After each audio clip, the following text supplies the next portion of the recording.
तो भाई सभी को राधे राधे मेरे भाई। मैं आपका बड़ा भाई पंकज पटेल आप सभी के सामने आपके अपने परिवार अपने चैनल पंकज भैया फॉर एग्जाम पर पूरे मन और दिल से स्वागत करता हूं। और मैं ये उम्मीद करूंगा कि आप एकदम मस्त हैं, बेहतरीन हैं, जबरदस्त हैं, शानदार हैं और पढ़ाई को लेकर के, एग्जाम को लेकर के एकदम क्या है, बहुत सीरियस है। और उसी सीरियसनेस में, उसी एकाग्रता में, उसी में आपकी मदद करने के लिए आपका भाई आपके सामने रोज एक बहुत ही बेहतरीन, आसान और गजब की इंपॉर्टेंट चीजों के साथ मौजूद रहता है, पेश रहता है, उपस्थित रहता है।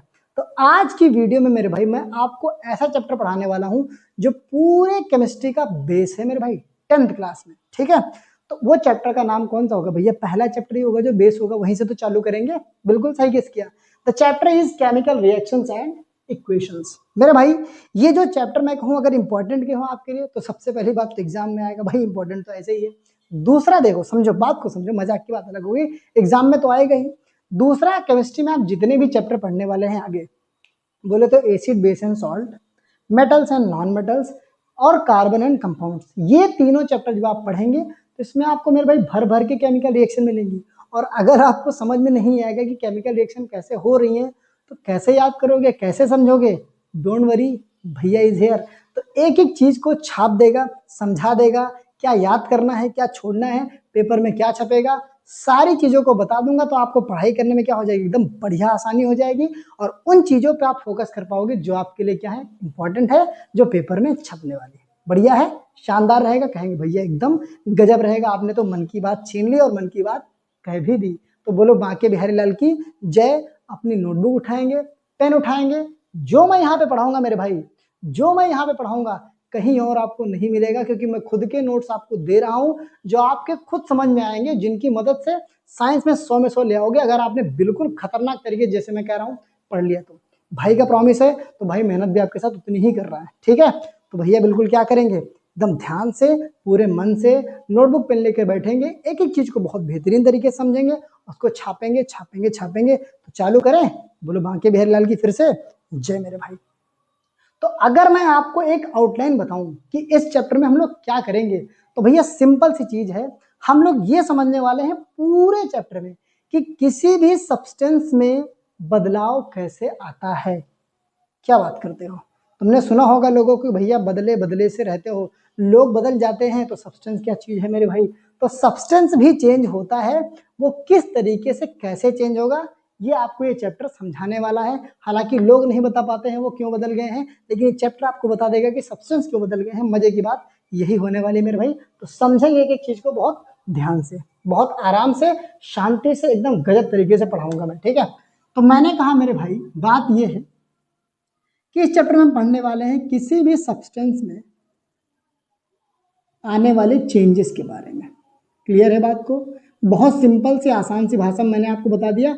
पढ़ने को आप 100 पन्ने पढ़ लो रेफरेंस बुक के, वो भी कम पड़ जाएंगे, और जरूरत की चीजें मैं आपको एक ही बार में पढ़ा दूंगा, वही मोर देन एनफ है, प्रॉमिस है मेरा आपसे। ठीक है, तो मैंने कहा भैया इस चैप्टर में हम पढ़ेंगे कि सब्सटेंस में चेंजेस जो आते हैं वो किस किस तरीके के आ सकते हैं। तो सब्सटेंस बदला किसी और चीज में, वो कैसे बदला और क्यों बदला, वही हम लोग यहाँ पे पढ़ने वाले हैं। मैंने कहा सब्सटेंस में जो भी चेंजेस आते हैं, और आपको ध्यान हो, जरा सा राउडी राठौर वाला दिमाग लगाओ, रिवर्स गियर में जाओ। 9th क्लास में आपने पढ़ा होगा मेरे भाई, या तो 7th में पढ़ा होगा कहीं ना कहीं, कि जब भी सब्सटेंस बदलता है तो वो दो तरीके से बदल सकता है। कहेंगे कौन कौन से? हमें याद है, फिजिकल चेंज और केमिकल चेंज, बहुत ही खतरनाक। तो मैं कहूंगा सब्सटेंस में अगर चेंजेस आएंगे मित्र मेरे, तो वो कैसे आएंगे? या तो फिजिकल चेंज आ सकता है, फिजिकल चेंज आ सकता है भैया मेरे, या तो मेरे बच्चे क्या आ सकता है, कहेंगे गुरुजी एकदम साफ साफ भाषा में क्या आ सकता है, केमिकल चेंज। बहुत बढ़िया, शानदार, खतरनाक, जबरदस्त, आसान है, दो ही चेंज आ गए, फिजिकल चेंज और केमिकल चेंज। बस आपको यहाँ पर 10th लेवल पे थोड़ा सा बेसिक समझना है कि फिजिकल चेंज क्या होता है और केमिकल चेंज क्या होता है, कैसे पहचानेंगे कि फिजिकल चेंज कहाँ हुआ है और केमिकल चेंज कहाँ हुआ है। बस बस बस, तो मैं समझा रहा हूँ, समझना आपका काम है। तो मैंने कहा फिजिकल चेंज देखो कब होगा, जब किसी भी सब्सटेंस में कौन सी प्रॉपर्टी बदल जाएंगी, चेंज का नाम है फिजिकल, तो प्रॉपर्टी भी कौन सी बदलेंगे, फिजिकल बदलेंगी। शानदार। तो मैं कहूंगा व्हेन, आराम से, physical properties, when physical properties of substances are changed, are changed like, भैया भैया ने भैया तो बता दिया भैया ने कि फिजिकल प्रॉपर्टी बदलती है, लेकिन ये तो नहीं समझाया ना यार कि फिजिकल प्रॉपर्टी क्या होती है। हम कैसे समझेंगे फिजिकल प्रॉपर्टी बदल रही है? भैया एक एक चीज को छील देंगे, शानदार बना देंगे। तो फिजिकल प्रॉपर्टी का मतलब मेरे भाई ये होता है कि किसी भी सब्सटेंस का शेप बदलना, साइज बदलना, या तो उसका स्टेट बदलना। राज्य वाला नहीं मेरे भाई, फॉर्म वाला, ठीक है। तो मैंने कहा फिजिकल प्रॉपर्टीज का मतलब ये हो गया कि भाई लाइक शेप बदल जाए वो, या तो उसका साइज बदल जाए, या तो उसका क्या बदल जाए, स्टेट बदल जाए। तीन नाम आपके लिए बहुत बहुत बहुत बहुत इंपॉर्टेंट होने वाले हैं। समझ गए बात को? मैंने कहा फिजिकल प्रॉपर्टी जैसे मेरे भाई शेप, साइज एंड स्टेट अगर बदल जाए तो उस तरीके के चेंज को क्या बोलेंगे मित्र? कहेंगे भैया जी बोलेंगे फिजिकल चेंज। बहुत शानदार, खतरनाक। तो मैं कहूंगा इज कॉल्ड, लगा दो अपना सिक्स वाला दिमाग, इज कॉल्ड फिजिकल चेंज। ऐसा एक बात बताऊं भाई, मैं एक बार क्लास में पढ़ा रहा था, ठीक है। बच्चे को मैंने हेडिंग डलवाई, जो भी हेडिंग होती है कोई भी नॉर्मल से हेडिंग डलवाई, और मैंने बोला पूरी डेफिनेशन बोल दी। फिर मैंने कहा इज कॉल्ड, मैं शांत हो गया। बच्चा कहता सर इज कॉल्ड के बाद क्या लिखे? बताओ भैया, जो हेडिंग है वही लिखोगे ना मेरे भाई, और क्या गौशाला लिख दोगे मेरे भाई? ठीक है, मजाक की बात है, माफ करेंगे। तो मैंने कहा when physical properties of substances are changed like shape, size, state, this is called physical change. और सबसे बड़ी बात तो ये रही, जो राज छुपाया है मैंने, वो ये है कि इस चेंज में कभी भी नया सब्सटेंस नहीं बनता है। तो मैं कहूंगा no new substance is form. लो, दुनिया का सबसे बड़ा रहस्य जो अंटार्कटिका की बर्फों में दबा हुआ था, मैंने आपको क्या कर दिया, निकाल के आपके सामने पेश कर दिया कि जब फिजिकल चेंज होगा मित्र मेरे, तो कभी भी नया सब्सटेंस नहीं बनेगा, नहीं बनेगा, नहीं बनेगा। क्लियर है? अभी एग्जाम्पल जब बताऊंगा ना तो आप कहेंगे एकदम क्लियर है, क्लियर है, क्लियर है, नारायण नारायण। तो दूसरा पॉइंट मैंने क्या बोला कि भैया जब फिजिकल चेंज होगा तो कभी भी कोई नया सब्सटेंस नहीं बनेगा। तो मैंने कह दिया सिंपल सी भाषा में, no new substance is formed. अच्छा, तीसरा पॉइंट, अंटार्कटिका की बर्फ को और खोदा गया तो एक पॉइंट और मिल गया। हमने हमने कहा भैया इट इज रिवर्सिबल चेंज। ये बताओ रिवर्स वाली वीडियो किसने किसने बनाई है? भैया सबने ट्राई किया होगा, भौकाल तो सब लोग मारते हैं, जब ट्रेंड आता है तो उसको सब लोग ट्राई ट्राई करते हैं।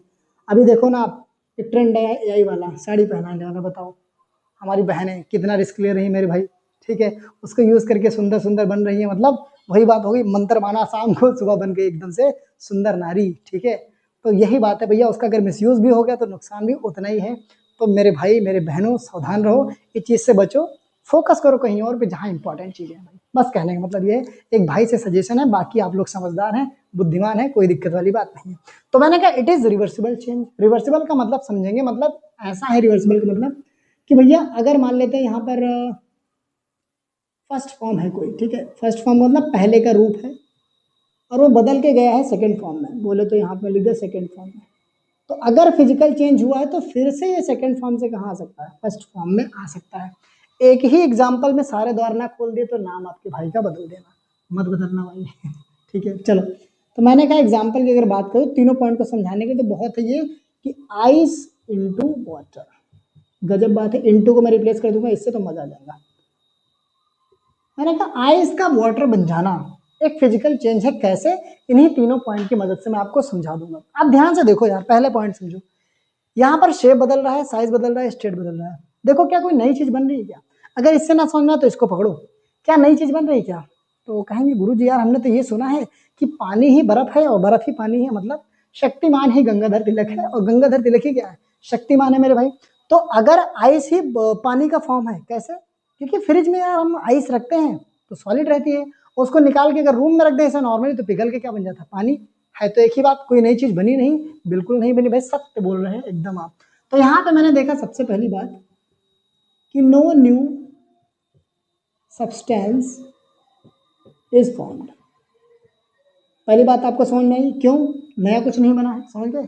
केवल क्या बदला, देखो आइस जो रहता है वो सॉलिड फॉर्म में है मित्र मेरे, और वहीं पर वाटर जो है किस फॉर्म में है? लिक्विड फॉर्म में। तो आप कहीं ना कहीं देखेंगे यहाँ पर केवल स्टेट बदली है, स्टेट इज चेंज्ड, चेंज हुई, स्टेट चेंज हुई है, कोई नया सब्सटेंस नहीं बना है। अब मुझे ये बताओ ध्यान से, क्या मैं इसको रिवर्स नहीं कर सकता हूँ? अगर पानी को मैंने आइस बना दिया, सॉरी आइस को पानी बना दिया, तो क्या मैं पानी से आइस नहीं बना सकता हूँ? कहें गुरुजी हमने एक पानी लिया एक गिलास और गर्मियों में बहुत मन करता बर्फ खाने का तो फ्रिज में रख दिया, थोड़ी देर में बढ़िया खुशी खुशी गए बर्फ निकाल के चले आए, बताओ बन गया ना। तो वाटर से हम लोग क्या बना सकते हैं, आइस भी बना सकते हैं when we decrease the temperature. बोलो बांके बिहारी लाल की जय। तो यहाँ पे अगला पॉइंट क्या हो जाएगा हमने समझने के लिए कि भैया ice water can be changed into ice again. बस इतनी ही तो बात समझनी है मेरे भाई कि ऐसा चेंज जिसमें कोई नया सब्सटेंस नहीं बन रहा है, देख लो स्टेट चेंज हो रहा है, देख लो, और water can be change into ice again, और फिर से हम लोग वाटर से आइस आ सकते हैं। बस ऐसे जो चेंज होते हैं वो क्या कहलाते हैं, फिजिकल चेंज। समझ गया। लेकिन मैं फिर से कहूंगा इस पर ज्यादा ध्यान देने की जरूरत नहीं है। क्यों? क्योंकि हमें मतलब किससे है, केमिकल चेंज है, नाम पढ़ो केमिकल रिएक्शन है, तो लेना देना किससे है, केमिकल से। तो इसको बहुत ध्यान से बहुत शानदार तरीके से समझेंगे। कैसे समझेंगे, देखो ध्यान से। मैं कहूँ इसको अगर उल्टा लिखूं तो यहाँ पे अगर फिजिकल प्रॉपर्टी चेंज हो रही तो वहां यहाँ कौन सी होंगी, नाम में लिखा है केमिकल होंगी। तो मैं कहूंगा व्हेन केमिकल प्रॉपर्टीज लाइक, अब भैया केमिकल प्रॉपर्टीज में कुछ और भी प्रॉपर्टी आ जाती हैं, ये तो चेंज होगा ही होगा, सेफ साइड तो मान लो होगा ही होगा। इसके अलावा कुछ और खास प्रॉपर्टी देखो लिखवा रहा हूं मैं, कलर चेंज हो जाएगा, ठीक है, स्मेल चेंज हो जाएगी, ठीक है, टेम्परेचर चेंज हो जाएगा मेरे भाई, और कहीं ना कहीं स्टेट भी चेंज हो जाता है। तो ये हो गई हमारी केमिकल प्रॉपर्टीज। कौन कौन सी, कलर बदल गया, स्मेल बदल गई, टेम्परेचर बदल गया और स्टेट बदल गया, ठीक है। तो दिस चेंज इज कॉल्ड कौन सा मेरे भाई, कहेंगे केमिकल चेंज। क्लियर है बात को, एकदम बढ़िया तरीके से समझ गए। जस्ट फिजिकल चेंज का अपोजिट हो गया मेरे मित्र केमिकल चेंज। फिजिकल चेंज में क्या कहता है, अगर फिजिकल प्रॉपर्टीज बदल रही हैं तो केमिकल चेंज में कौन सी प्रॉपर्टीज बदलेंगी, केमिकल प्रॉपर्टीज बदलेंगी। फिजिकल प्रॉपर्टीज होती है जैसे शेप, साइज और स्टेट, तो केमिकल प्रॉपर्टीज क्या हो जाएंगे मित्र, कहेंगे भैया temperature, state, colour and smell. अभी एग्जांपल दूंगा आपको, पूरा बढ़िया से क्लियर हो जाएगा। इसी का जस्ट अपोजिट अगर मैं इसकी और बात करूं तो यहाँ पे मैं लिख रहा हूँ केमिकल चेंज के और 2-3 पॉइंट। केमिकल चेंज के बारे में कुछ और बातें सुन रहे हैं आप रेडियो एफएम पंकज भैया फॉर एग्जाम्पल। तो कहेंगे भैया देखो अगला पॉइंट क्या हो जाएगा, इसमें नया सब्सटेंस नहीं बन रहा है, भाग तू यहाँ से।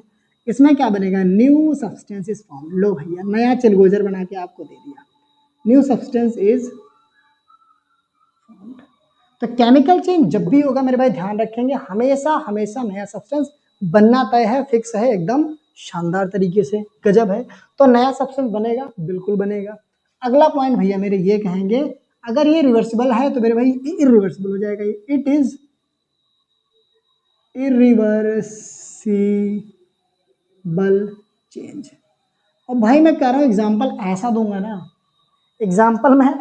ना, आपके खोपड़ी के ताले खुल जाएंगे, और देख लेना मजा ना आ जाए तो पैसा वापस आप मुझे कर देना, ठीक है।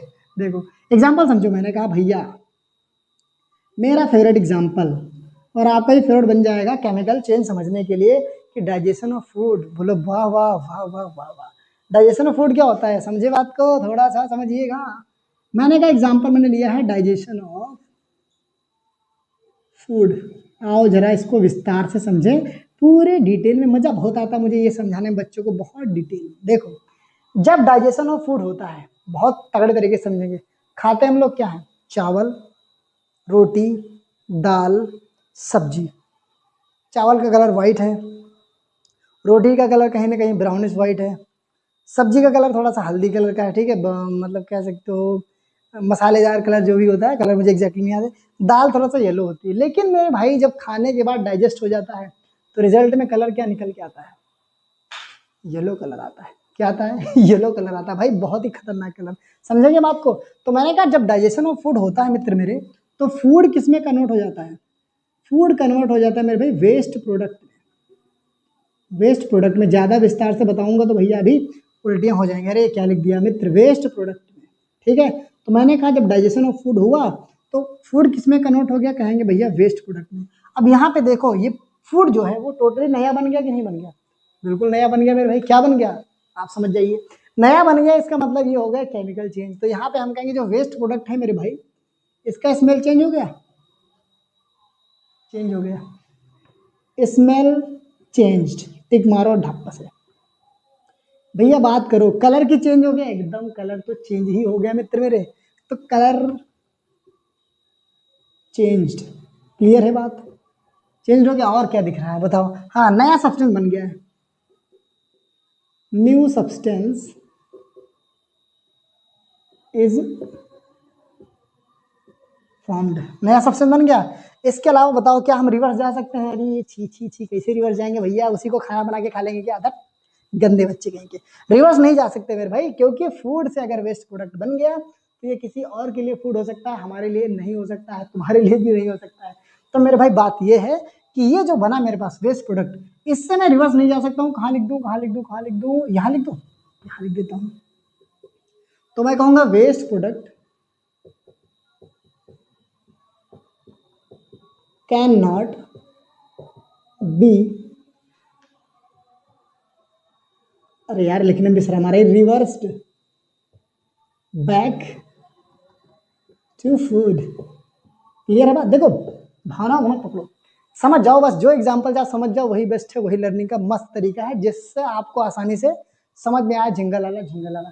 तो मैंने कहा भैया दो चीजें ध्यान रखेंगे, अगर मैं सीधे कंपेयर कर दूं फिजिकल चेंज और केमिकल चेंज को, तो आप कहेंगे फिजिकल चेंज में फिजिकल प्रॉपर्टी चेंज होगी, केमिकल चेंज में केमिकल प्रॉपर्टी चेंज होगी। बहुत बढ़िया, शानदार। फिजिकल चेंज में नया सब्सटेंस नहीं बनेगा, केमिकल चेंज में हमेशा नया सब्सटेंस बन जाएगा। फिजिकल चेंज रिवर्सिबल है, मतलब पुराने नए से पुराने में जा सकते हैं, लेकिन केमिकल चेंज ऐसा होता है भैया, यहाँ देख रहे हो बात खतरनाक हो गई ना, तो यहाँ पर हम लोग नए से पुराने में नहीं जा सकते हैं, छी छी छी छी नहीं जा सकते, नहीं जा सकते। क्लियर है फिजिकल केमिकल? अगर ये आपको समझ में आ गया मित्र मेरे, तो ये समझने में आपको कोई भी कठिनाई नहीं होगी, इसीलिए मैंने कहा बेसिक पढ़ लोगे तो मजा आ जाएगा। ठीक है, क्या करेंगे, जितना हो सके इसको छाप देंगे मजेदार तरीके से, फिर हम सीधे पिकअप करते हैं अपना केमिकल रिएक्शन। बोलो भाग्य बिहारी लाल की जय। छापिया।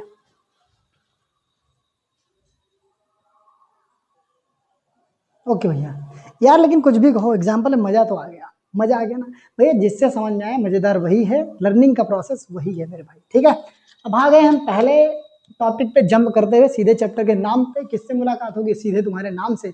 तो भैया आ गए हैं केमिकल रिएक्शन पे, बहुत बढ़िया, शानदार। अब मैं अगर आप समझाऊं आपको थोड़ा सा बहुत ही आसान भाषा में, देखो पढ़ने को 100 लाइनें पढ़ सकते हो, 100 किताबें पढ़ सकते हो, लेकिन जो समझ में आ जाए वही क्या है, आपके लिए पुण्य है, वरदान है। तो मैंने कहा केमिकल रिएक्शन, देखो रिएक्शन का मतलब कहीं ना कहीं तो आप जोड़ लो प्रोसेस से, जोड़ दिया। मैंने कहा गुरुजी रिएक्शन की बात अगर आप कर रहे हैं तो कहीं ना कहीं ये किससे जुड़ा है, किसी न किसी प्रोसेस से, मतलब कुछ ना कुछ हो रहा है, कोई क्रिया हो रही है, तो उसी को हम लोग क्या बोलते हैं, रिएक्शन बोलते हैं। कुछ काम चल रहा है, काम हो रहा है, तो वो क्या है, रिएक्शन है मेरे भाई। अब केमिकल है, सुना सुना लगा, पढ़ाया ना पीछे, केमिकल चेंज, बस खतरनाक बात। तो अगर मैंने कहा कि केमिकल भैया रिएक्शन है, तो ये केमिकल प्रोसेस है, इसका मतलब यहां पर आने वाला है मित्र मेरे केमिकल चेंज। बात समाप्त, डेफिनेशन यहीं से तैयार। मैंने कहा ना डेफिनेशन बनाना सिखा दूंगा, याद करने की तो बात छोड़ ही दो। तो मैंने कहा भैया केमिकल रिएक्शन हमने ये समझा गुरुजी कि रिएक्शन का मतलब कहीं ना कहीं तो प्रोसेस है, एकदम सही बात है, और केमिकल का मतलब अभी हमने पढ़ा केमिकल चेंज है।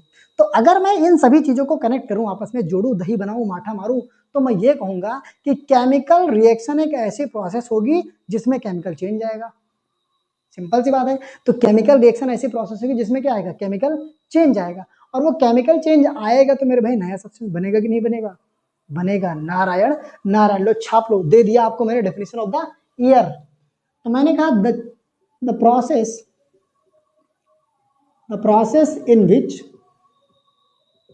इन विच अ सब्सटेंस अंडरगोज, लो तगड़ा शब्द है ना, अंडरगोज मतलब जाता है, किसी प्रोसेस से गुजरता है, अंडरगोज केमिकल चेंज, लो तगड़ा शब्द आ गया। सब कुछ सिखा चुका हूं, इसीलिए मैंने कहा ना ऐसे समझाऊंगा कि डेफिनेशन आप बनाओगे मेरे भाई।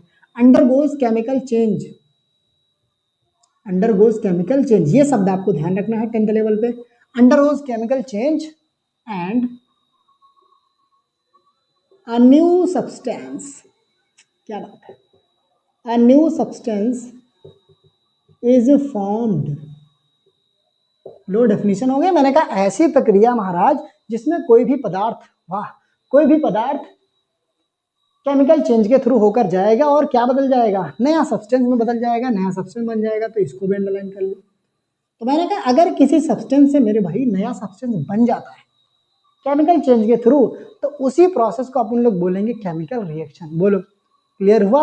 एकदम भैया क्लियर हुआ, मजा आ गया। ठीक है, अब मैं अगर कहूँ इसको और आसान भाषा में आपके सामने लिख दूँ मैं, तो कहूँगा कोई सब्सटेंस था, कोई सब्सटेंस था जब खाया था, ध्यान है, खाना खाया था, वही वाला एग्जाम्पल, कोई सब्सटेंस था मेरे भाई जिसमें क्या करवा दिया हमने, केमिकल चेंज करवा दिया, केमिकल चेंज करवा दिया। और केमिकल चेंज करवाया तो नया सब्सटेंस तो बनना फिक्स है, तय है, खतरनाक। तो यहाँ पे बन गया मेरे भाई न्यू सब्सटेंस। बताओ कुछ इसमें समझना है, कुछ समझना नहीं, मजे लेके पढ़ना है, तभी मजा आ जाएगा। तो मैंने कहा कोई भी सब्सटेंस में केमिकल चेंज आ गया तो बन गया नया सब्सटेंस, यही केमिकल रिएक्शन है और यही एक प्रोसेस है। समझ में आ गया? मजा आ गया तो वीडियो क्या कर देंगे, लाइक कर दोगे, कोई दिक्कत नहीं है भाई। समझ में, पढ़ने में आपको मजा होना चाहिए बस, और कोई दिक्कत नहीं है। तो सब्सटेंस क्या होगा, केमिकल चेंज के थ्रू गया और नया सब्सटेंस बन गया, इसी को हम लोग बोलेंगे केमिकल रिएक्शन। ठीक है, ज्यादा डीप में नहीं जाएंगे, अगला टॉपिक पकड़ेंगे अपना, उसको पकड़ लो। केमिकल इक्वेशन क्या है, आओ दोनों को समझ लेंगे ना, फिर आगे बहुत आसान रहेगा, मजा आ जाएगा। केमिकल इक्वेशन लो, एक एक गहराई में ले जाऊंगा आपको, सारे टॉपिक को छील के रख दूंगा। चलो भैया, केमिकल रिएक्शन तो समझ में आ गया। गुरुजी ने ये बताया कि ऐसी प्रोसेस होती है जिसमें क्या होता है, कोई सब्सटेंस केमिकल चेंज में जाता है और नया सब्सटेंस बना लेता है, उसको केमिकल रिएक्शन कहते हैं। रट लिया, समझ लिया, याद हो गई, बना दिया, सब कुछ कर दिया। अब आते हैं केमिकल इक्वेशन पे। देखो मैथ्स में आपने पढ़ा होगा इक्वेशन के बारे में, पढ़ा है? अरे बहुत पढ़ा होगा, सॉल्व भी किया होगा। ले लेफ्ट से राइट ले गए, राइट से लेफ्ट ले आए, एक्स को इधर भेजा, नंबर को इधर, दिमाग की ऐसी की तैसी। ठीक है, मजाक है, मजा आ जाता है उसमें भी, मैथ्स भी अपना अलग ही मजा है। ठीक है, तो केमिकल इक्वेशन, इक्वेशन का मतलब आप ये समझो गुरुजी, कुछ ऐसा होता है जिसमें हमने ये पढ़ा मैथ में कि एक साइड तो एलएचएस होता है, कुछ नंबर इधर होते हैं, वेरिएबल इधर होते हैं, और कुछ इस साइड होते हैं। ठीक है, मतलब यह है कि कुछ वेरिएबल नंबर जुड़ करके कुछ और चीज बना रहे होते हैं। क्या आपको नहीं लग रहा वही चीज यहाँ पर हो रही है? देखो जरा, जैसा आपने मैथ में पढ़ा हुआ है कि नंबर वेरिएबल कनेक्ट होते हैं, आपस में मल्टीप्लाई होते हैं, डिवाइड होते हैं, ऐड होते हैं, सब्ट्रैक्ट होते हैं, तो उनकी वजह से कुछ नया नंबर बनता है। तो वहां पे दो साइड बन जाती है, एक लेफ्ट साइड और एक राइट साइड। अगर ध्यान से देखो मित्र मेरे, तो क्या है यहाँ पर वही नहीं हो रहा है कि भैया यहाँ पर मान लो नंबर और कुछ वेरिएबल है और यहाँ पर कुछ चेंज आया, कैलकुलेशन हुआ, उसके बाद क्या बन गया, कोई और नंबर बन गया। बस वही तो है मेरे भाई, इक्वेशन का मतलब क्या है, दो साइड आरएचएस एलएचएस, बीच में क्या है, इक्वल टू। इक्वे वर्ड का मतलब ही मित्र होता है, देखो इक्वा का मतलब चाहिए, पकड़ो ना, शब्दों को पकड़ो, भावनाओं को भी पकड़ो। इक्वा का मतलब होता है मित्र मेरे इक्वल। तो जब कोई चीज किसी की इक्वल होती है तो एक साइड जिसको रखोगे और दूसरी साइड जिसके इक्वल बनाओगे, समझ गए? तो बीच में क्या है, इक्वल टू का साइन है। लो, पूरी डेफिनेशन का राज खोल दिया, अंटार्कटिका में दबी हुई डेफिनेशन इन्फॉर्मेशन आपके लिए दे दी मैंने। तो मैंने कहा भैया इसी का है ये, इसी का देखो, केमिकल केमिकल मैच कर रहा है, इक्वेशन बदल गया है। तो मैंने कहा केमिकल रिएक्शन को अगर मैं सिंबॉलिक फॉर्म में लिखूं, सिंबल का यूज करके, क्यों? अब भैया या तो मैं ये लिख सकता हूं कि if x is added to 2 it becomes 4, सीधे मैं लिख सकता हूं इसको x plus 2 is equal to 4। तो जो मैंने बोला स्टेटमेंट वो केमिकल रिएक्शन थी, और इसी का मैं जो इक्वेशन बना के लिखूंगा, सिंबल बना के लिखूंगा, वो मेरी क्या बन जाएगी, केमिकल इक्वेशन बन जाएगी। इससे आसान तरीका, जबरदस्त तरीका नहीं मिलेगा। पढ़े, फिर पढ़े, मैं कहूंगा when a chemical reaction when a chemical reaction is represented by, बहुत तगड़ी डेफिनेशन दे रहा भाई, represented by using symbols, जो प्रोसेस यहां पर हो रही है उसी को हमने दर्शा दिया है स्टेटमेंट के फॉर्म में ना करके, सिंबल का यूज करके। ऐश करो, ऐश करो, तो वही हमारी क्या बन जाती है मेरे भाई, केमिकल इक्वेशन बन जाएगी। तो मैं कहूंगा when a chemical reaction is represented by using symbols of elements, कह लो, बड़ा सब तो नहीं लग रहा है, या इसको समझ लो सब्सटेंस, यार चलो छोड़ो, डराते नहीं है। एलिमेंट्स मतलब सब्सटेंस ही होता है, basic form of substance is elements. बस अभी यहाँ पे तुमको सब्सटेंस सब्सटेंस बोल रहा हूँ, तो अभी सब्सटेंस की आदत आदत पड़ी है, अभी सिंबल यूज करोगे तो कोई कह दोगे एलिमेंट एलिमेंट एलिमेंट। तो मैं कहूंगा when a chemical reaction is represented by using symbols of elements, this is called chemical equation. बोलो फिर से मैंने कहा ना यार, पढ़ने को तो आप 100 किताबें पढ़ लो, रेफरेंस पूरी चार्ट डालो, लेकिन जहां पे आपको आसानी समझना है, मेरे हिसाब से वही बेस्ट है और वही आपको पढ़ना चाहिए। तो मैंने सबका निचोड़ आपके सामने रख दिया है। When a chemical reaction is represented by using symbols of elements with substances, this is called chemical equation। और जब केमिकल इक्वेशन बनती है तो मैं कहूंगा यहाँ पर मान लो कुछ सब्सटेंस यहाँ रहेंगे, ठीक है, और यहाँ पर एरो लगाते हैं जो चेंज को बताता है, यहाँ पर नया सब्सटेंस लिखते हैं, न्यू सब्सटेंस, ठीक है। और न्यू सब्सटेंस लिखेंगे तो मेरे भाई ये समझो बात को, यहाँ पर सब्सटेंस का नाम ना लिख के हम क्या यूज करेंगे, इसका सिंबल यूज करेंगे, सिंबल। और यहाँ पर नए सब्सटेंस का भी नाम ना लिख के इसका क्या यूज करने वाला है, सिंबल यूज करेंगे। क्लियर है बात को? तो मैं कहूंगा किसी प्रोसेस को, किसी केमिकल रिएक्शन को अगर मैं सिंबॉलिक फॉर्म में रिप्रेजेंट कर दूं, एक्सप्रेस कर दूं, तो वो जो मेरे सामने इक्वेशन के फॉर्म में बन के आता है वही क्या आता है, बन के केमिकल इक्वेशन आता है। जरा इसको छापो तो इसको और विस्तार से छीलते हैं, बढ़िया छीलते हैं ना, एक एक चीज बताता हूँ मैं। इतना छाप दो क्योंकि जगह कम पड़ जाएगी, छापो जल्दी छापो। जी भैया समझ गए बात को? तो केमिकल इक्वेशन क्या है, कहेंगे गुरुजी जब कोई सब्सटेंस किसी और में बदल जाए और इसी प्रोसेस को हम सिंबल बना के रिप्रेजेंट कर दें तो वही क्या कहलाएगा, केमिकल इक्वेशन कहलाता है। अब जरा सा विस्तार में इसको और छीलते हैं। यहीं पर मैं आपके सामने देखो एक स्टेटमेंट लिख रहा हूं और बेहतर समझाने के लिए। इसी को मैंने कहा भैया, सीधे में लिखा if magnesium metal reacts with oxygen, it forms magnesium oxide। मेरे भाई ध्यान से समझना, जो मैंने एग्जांपल लिखा है बहुत तगड़ा एग्जांपल लिखा है, 2-3 बार एग्जाम में पूछा गया है। तो देखो ध्यान से, मैंने एक स्टेटमेंट लिखी है आपके सामने कि इफ मैग्नीशियम मेटल, देखो यहाँ पे पकड़ो बात को, मैग्नीशियम मेटल है, रिएक्ट कर रहा है। रिएक्ट का मतलब क्या है भैया, प्रोसेस कोई हो रही है, जुड़ रहा है उसके साथ, प्रोसेस कर रहा है विद ऑक्सीजन। किसके साथ प्रोसेस कर रहा है, ऑक्सीजन के साथ कर रहा है। इट फॉर्म्स मैग्नीशियम ऑक्साइड, मतलब बन रहा है, फॉर्म कर रहा है क्या मेरे भाई, मैग्नीशियम ऑक्साइड फॉर्म कर रहा है। क्लियर है बात को? देखो इसको बार बार मैं लिखूंगा तो ज्यादा बेसिक हो जाएगा, तो आपको ऐसे एग्जाम्पल दूंगा तो आप चीजों को कनेक्ट कर पाएंगे। अब देखो अगर मैं इसी को और सिंप्लीफाई करके लिखूं एकदम तगड़े तरीके से डोरेमोन की भाषा में, तो मैं कहूंगा भैया यहाँ पे ये हो रहा है कि मैग्नीशियम जो है वो कहीं ना कहीं ऑक्सीजन के साथ कंबाइन हो रहा है। एकदम सही बात है, खतरनाक बात है। तो बन रहा है, बनने के मतलब हम लोग क्या ले आएंगे, एरो चेंज हुआ ना, चेंज को एरो से बताएंगे, तो ये बन गया मैग्नीशियम ऑक्साइड, कोई दिक्कत नहीं है, मैग्नीशियम ऑक्साइड। अब देखो यहाँ पे मैंने इसी स्टेटमेंट को क्या कर दिया है, नाम के रूप में लिख दिया है। अगर मैं कहूँ क्या ये केमिकल इक्वेशन है, तो कहें कुछ लोग सोच रहे हैं हाँ यार है, तो यार लिखा तो है मतलब सिंबल, लेकिन क्या आपको यहाँ पे सिंबल दिख रहा है? नहीं मेरे भाई, सिंबल नहीं, ये तो नाम लिखे। अगर मैं इन्हीं को सिंबल के फॉर्म में लिख दूं, कैसे बताओ? मैग्नीशियम का सिंबल क्या होता है? अरे गुरुजी 9th में पढ़ा था, मैग्नीशियम को तो हम लोग Mg लिखते हैं। बहुत बढ़िया, शानदार, बढ़िया पढ़ा है। ऑक्सीजन को क्या लिखेंगे? अरे दिन भर हम लोग बोलते रहते हैं O2 O2 O2, क्या लिखेंगे? O2 लिखेंगे। एरो का मतलब क्या है मेरे भाई, इक्वल टू। देखो समझो बात को, यहाँ पर मैथ्स में इक्वल टू लगाया तो दूसरा बन गया, और यहाँ पे एरो लगाया तो दूसरा बन गया। केमिस्ट्री का इक्वल टू मतलब एरो वाला साइन, और यहाँ पर बन गया मैग्नीशियम ऑक्साइड। तो मैग्नीशियम ऑक्साइड का फॉर्मूला मेरे भाई होता है MgO। ठीक है मित्र मेरे। तो अब मैंने इसी रिएक्शन को भाई यहाँ पर ये जो मैंने लिखा है स्टेटमेंट, ये मेरे पास केमिकल रिएक्शन है, केमिकल रिएक्शन है मित्र मेरे प्यारे बच्चे। और ये जो मैंने लिखा है स्टेटमेंट के फॉर्म में, यही बन गया मेरे भाई केमिकल इक्वेशन। गेम समझ में आया? पूरा चट्टा खोल दिया ना, केमिकल इक्वेशन है। क्लियर है बात को? स्टेटमेंट में लिखा है, नाम में लिखा है, तो वो केमिकल रिएक्शन है, और उसी नाम को मैंने सिंबल यूज करके बना दिया है तो केमिकल रिएक्शन है। बोलो राधे राधे, नारायण नारायण। एकदम सही बात है मेरे भाई। अब देखो थोड़ा सा और बात को समझो। ये जो होता है ना एरो, एरो का मतलब भैया इक्वल टू का साइन है, समझ लो।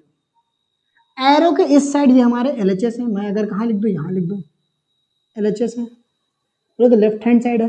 एरो को उस साइड ये जो है वो RHS है।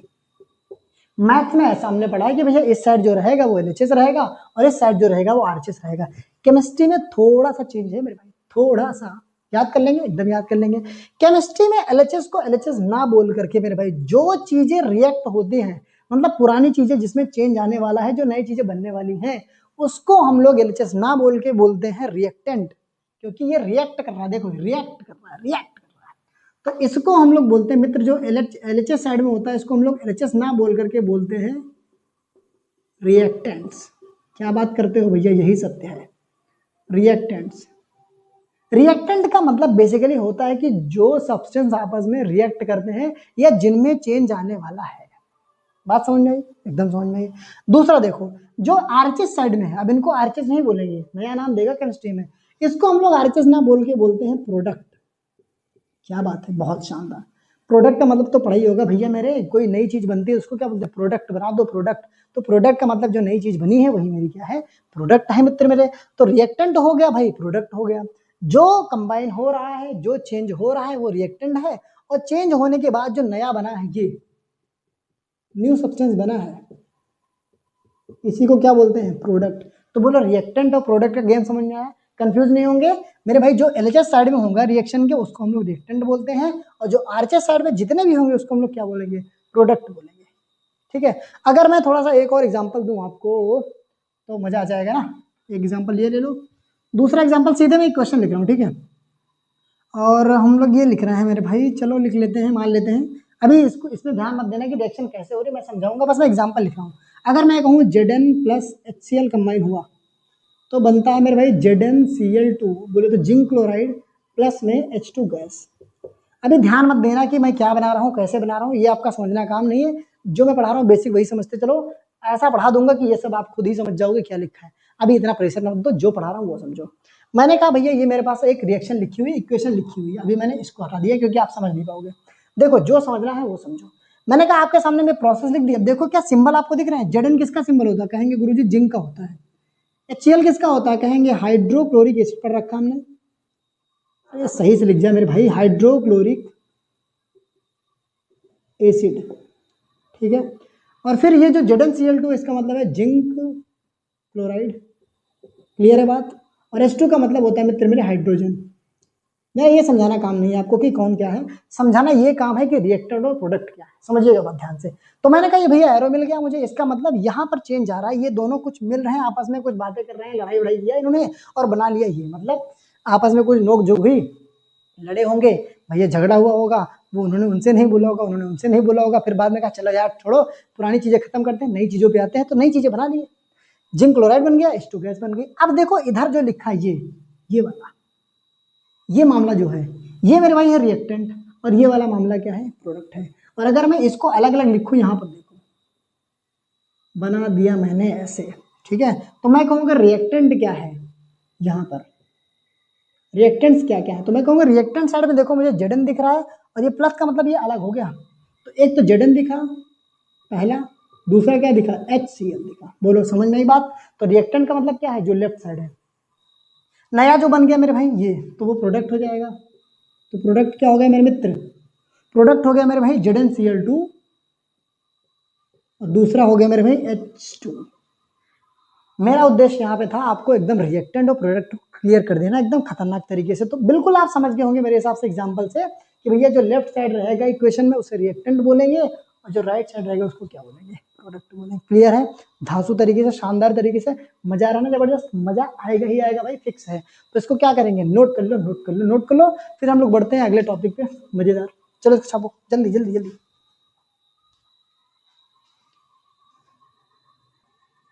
जी भैया, अगला टॉपिक शानदार, खतरनाक, जबरदस्त, बहुत बेहतरीन। अगला टॉपिक है अपना बैलेंस्ड केमिकल इक्वेशन। अब लो, ये तो पढ़ा हुआ है पहले से ही, ये वाला पोर्शन तो पढ़ा हुआ है। एक नया जानवर कूद गया है, बैलेंस्ड, बोलो इसको भी लपेट दें घेर में, जो हमारे इलाके में आएगा हम कहेंगे लपेटा जाएगा, लपेटा जाएगा, उसकी खोपड़ी में छेद किया जाएगा। तो भैया ये तो हमने समझ लिया कि ऐसा रिएक्शन जिसको सिंबल के फॉर्म में हम लोग रिप्रेजेंट करें उसको केमिकल इक्वेशन बोल देंगे। अब ये नया कहाँ से आ गया बैलेंस्ड, बैलेंस का मतलब सोचो क्या हो सकता है, अरे इतना आसान शब्द है। बैलेंस का मतलब क्या होता है भैया, ये वो देखा रस्सी पे चलने वाला गेम देखा, रस्सी पे जो छोटी छोटी बच्चियां ऐसे चलती हैं, अपने आप को क्या करती है, बैलेंस करती है। बैलेंस, बैलेंस का मतलब क्या है, जब इधर भी बराबर रहे इधर भी बराबर रहे। बैलेंस का मतलब तराजू भी होता है मित्र मेरे, और तराजू में क्या होता है, दो साइड होते हैं, दो साइड, बिल्ली बंदर वाली कहानी सुनी है ना, इक्वल करते करते लपेट देता है। तो बैलेंस का मतलब मेरे भाई होता है इक्वल। क्या होता है, इक्वल, मतलब दोनों तरफ मेरे बराबर होंगे तभी मैं क्या रहूंगा, बैलेंस रहूंगा। बिल्कुल सही बात। बैलेंस का मतलब होता है मेरे भाई इक्वल, यहाँ पे समझ लेंगे इक्वल। अब जब केमिकल इक्वेशन की बात हो रही है तो क्या इक्वल होने की बात होगी, क्या इक्वल होने की बात होगी, जो वहां पर सब्सटेंस रहेंगे एलएचएस में और आरएचएस में, बस बात क्लियर है। तो मैं कहूं अगर ऐसी रिएक्शन या फिर ऐसी इक्वेशन जिसमें एलएचएस वाला जितना है एलिमेंट, जितने एटम्स हैं आरएचएस वाले एटम्स के बराबर होंगे, उसको क्या बोलेंगे, बैलेंस्ड केमिकल इक्वेशन। समझ गए, नाम के मतलब से छील देते हैं यार, कोई दिक्कत नहीं। तो मैं अगर कहूँ सिंपल सी डेफिनेशन एक लाइन की दूं, सिंपल सी, एक लाइन की, 2 लाइन की हो जाएगी। मैं कहूंगा कि the chemical equation, the chemical equation in which, समझिएगा ध्यान से, in which number of atoms, समझाऊंगा, धागा खोल दूंगा, टेंशन मत लो, number of atoms of elements of reactant. लो, एक इतना ऑफ यूज कर दिया कि आप ऑफ हो जाएंगे लेकिन आपका भाई वो होने नहीं देगा। मैंने कहा भैया मेरे, ऐसी केमिकल इक्वेशन जिसमें नंबर ऑफ एटम्स, मतलब एक एक एटम के जितनी संख्या है किसकी, किसी भी एलिमेंट की, मान लो आयरन है, मैग्नीशियम है, तो मैग्नीशियम के जितने एटम होंगे, अगर आयरन है तो आयरन के जितने एटम होंगे। एलिमेंट का मतलब क्या है, जो भी वहां पे जैसे मान लो कोई मेटल होगा तो मेटल, नॉन मेटल होगा तो नॉन मेटल। एलिमेंट का मतलब हो गया हमारे sodium, iron, magnesium, calcium, bromine, chlorine, सब ठीक है। तो इनके एटम्स को गिनेंगे कहाँ पे, एलएचएस में टोटल जोड़ के, अभी मैं सिखाऊंगा कैसे। इनके एलिमेंट्स को गिनोगे, पूरे नंबर निकालोगे, निकाल लिया, elements of reactant is equal to, number ऐसे लिख दो, number of atoms, atoms of elements of product, product, then this equation is called balanced chemical equation, BCE। गलत मतलब नहीं निकालेंगे BCE का मतलब क्या है मेरे भाई, बैलेंस्ड केमिकल इक्वेशन। इतना मेहनत करता लिखता, अरे चलो लिख देते हैं यार, तुम लोग का भरोसा नहीं भाई, कुछ और लिख दो, ये दिक्कत वाली बात हो जाए तो मैं कहूँगा बैलेंस्ड केमिकल इक्वेशन। रिस्क नहीं लेने का तुम लोग के साथ, रिस्क नहीं लेने का। वैसे मुझे पता है आप लोग बहुत प्यार करते हो मुझे, कुछ ऐसा नहीं करोगे, लेकिन फिर भी मेहनत कर देते थोड़ी सी आपके लिए, कोई दिक्कत वाली बात नहीं, ठीक है। तो मैंने कहा कि ऐसे इक्वेशन महाराज जिसमें जितने एटम किसी भी एलिमेंट के, किसी भी एलिमेंट के कहाँ होंगे, रिएक्टेंट साइड होंगे, उतने ही एटम, इक्वल का मतलब क्या है, बराबर होने वाला है, उतने ही एटम मेरे भाई, नंबर एटम्स एलिमेंट्स के होने वाले कहाँ पर, प्रोडक्ट साइड। बिल्कुल जिंदाबाद, शानदार, खतरनाक। मतलब मैंने कहा रिएक्टेंट साइड देखो, किस एटम के, किस एलिमेंट के कितने एटम है, गिन लिया। फिर प्रोडक्ट साइड देखो, मान लो आयरन मैंने गिना, रिएक्टेंट साइड 4 निकले, आयरन के एटम 4 निकले, और प्रोडक्ट साइड मैंने गिना, आयरन के एटम निकले 2। तो क्या बैलेंस है, कहेंगे कहाँ बैलेंस है, उधर 2 इधर 4 है। तो अगर इधर भी 4 आयरन होते रिएक्टेंट साइड में और प्रोडक्ट साइड में भी 4 आयरन होते, तो हमने कहा ये हो गया बैलेंस, बैलेंस। तब उसको हम बोलते हैं बैलेंस्ड केमिकल इक्वेशन।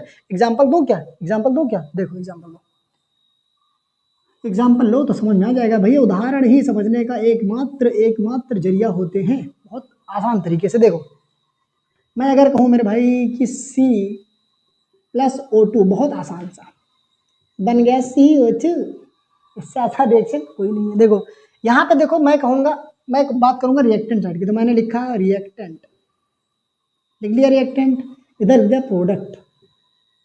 अब एटम कैसे गिनते हैं, ध्यान से समझो। एटम का मतलब ये होता है एक एक एटम को अलग अलग छांट दो। मैंने कहा यहाँ एटम को पूरे में देखो, एटम कौन कौन से हैं। मैं कहूँ गुरुजी एक कार्बन है, एक ऑक्सीजन है, इसके अलावा कोई एटम है, कोई और सिंबल दिख रहा है आपको, एक C दिख रहा है, एक O दिख रहा है। तो C का मतलब क्या हुआ, कार्बन, O का मतलब क्या हुआ, ऑक्सीजन। बिल्कुल सही है। तो मैं कहूँ भैया इस साइड मेरे पास कार्बन है, इस साइड O है। नंबर अभी मत गिनो, नंबर से लेने देना, जो नंबर नीचे लगा अभी छोड़ दो, केवल आपको क्या करना है, जो सिंबल है एलिमेंट्स की वो लिख लेने हैं। तो मैंने कहा एक सिंबल मुझे C मिल गया, एक O मिल गया। मैं कहूँगा कार्बन किसके लिए है, C किसके लिए है, सॉरी वो कार्बन के लिए है, और O किसके लिए है, ऑक्सीजन के लिए है। दावा करके ये कहता हूँ कि जो रिएक्टेंट साइड होगा वही इधर भी होगा। इसका मतलब क्या है भैया, जो खाओगे उसी से बना हुआ तो निकालोगे, कोई नई चीज थोड़ी बना दोगे मेरे भाई।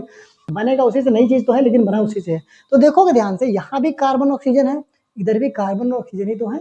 तो रिएक्ट जब भी आप लिखें एटम निकाल के, देखो ये बैलेंसिंग में बहुत यूज होगा। जब बैलेंसिंग सिखाऊंगा ना, आप कहोगे मजा आ गया। तो बैलेंसिंग जब सीखेंगे तो तब भी हमें यही काम करना पड़ेगा थोड़ा समझने के लिए, फिर आपके बाद उसके बाद आप एकदम लपेट दोगे।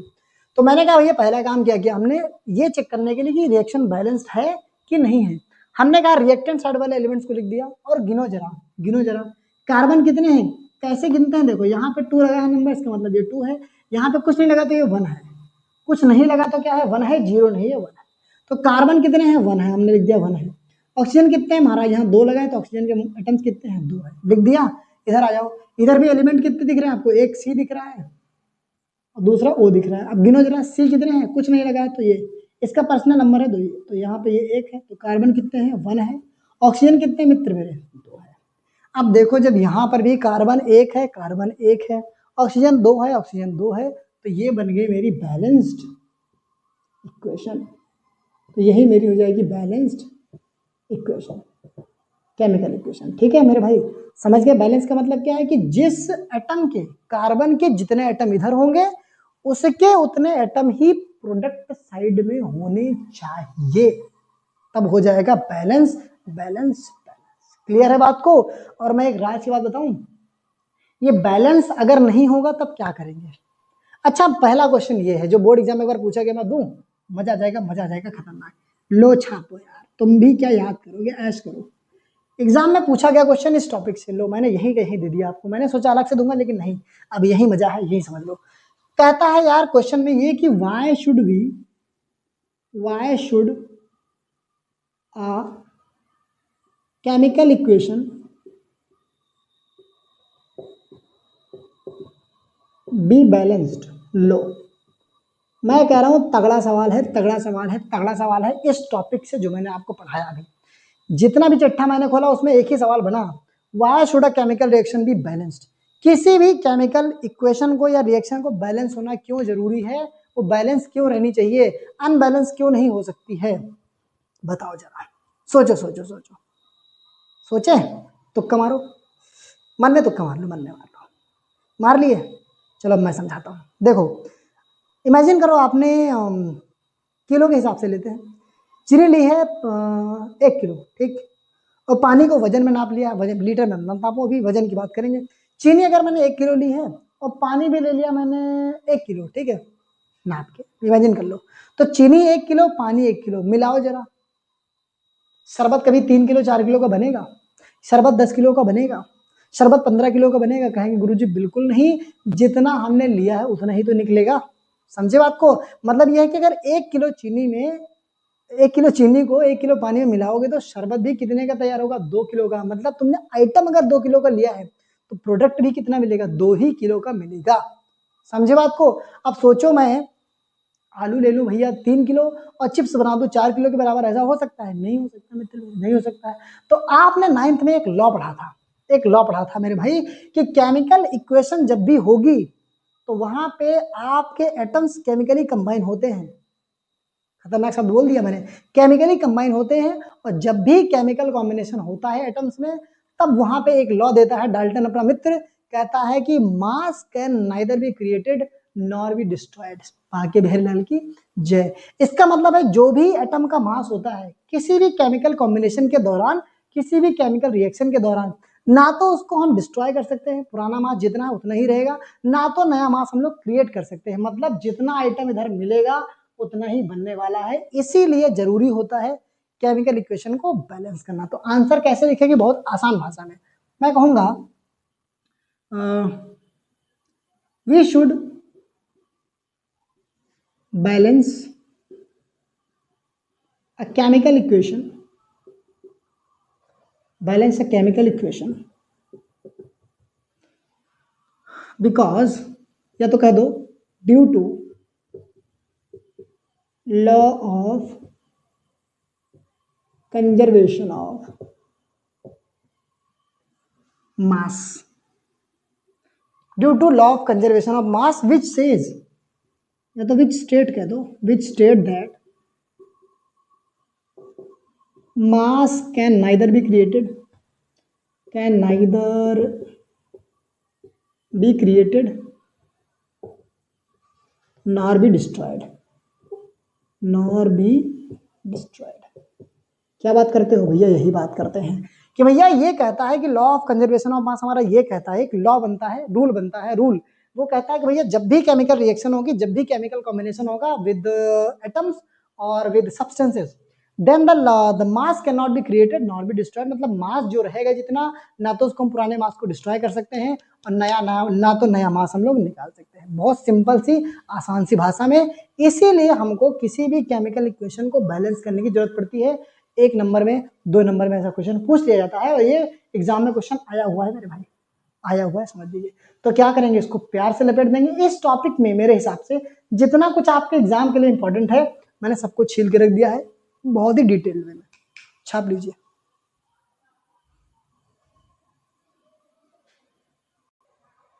समझ गए बात को? बहुत आसान से, बहुत आसान, बहुत शानदार, बहुत खतरनाक, जबरदस्त। अगला टॉपिक बहुत इंपॉर्टेंट, भैया इंपॉर्टेंट ही पढ़ाने आता हूं मैं आपको।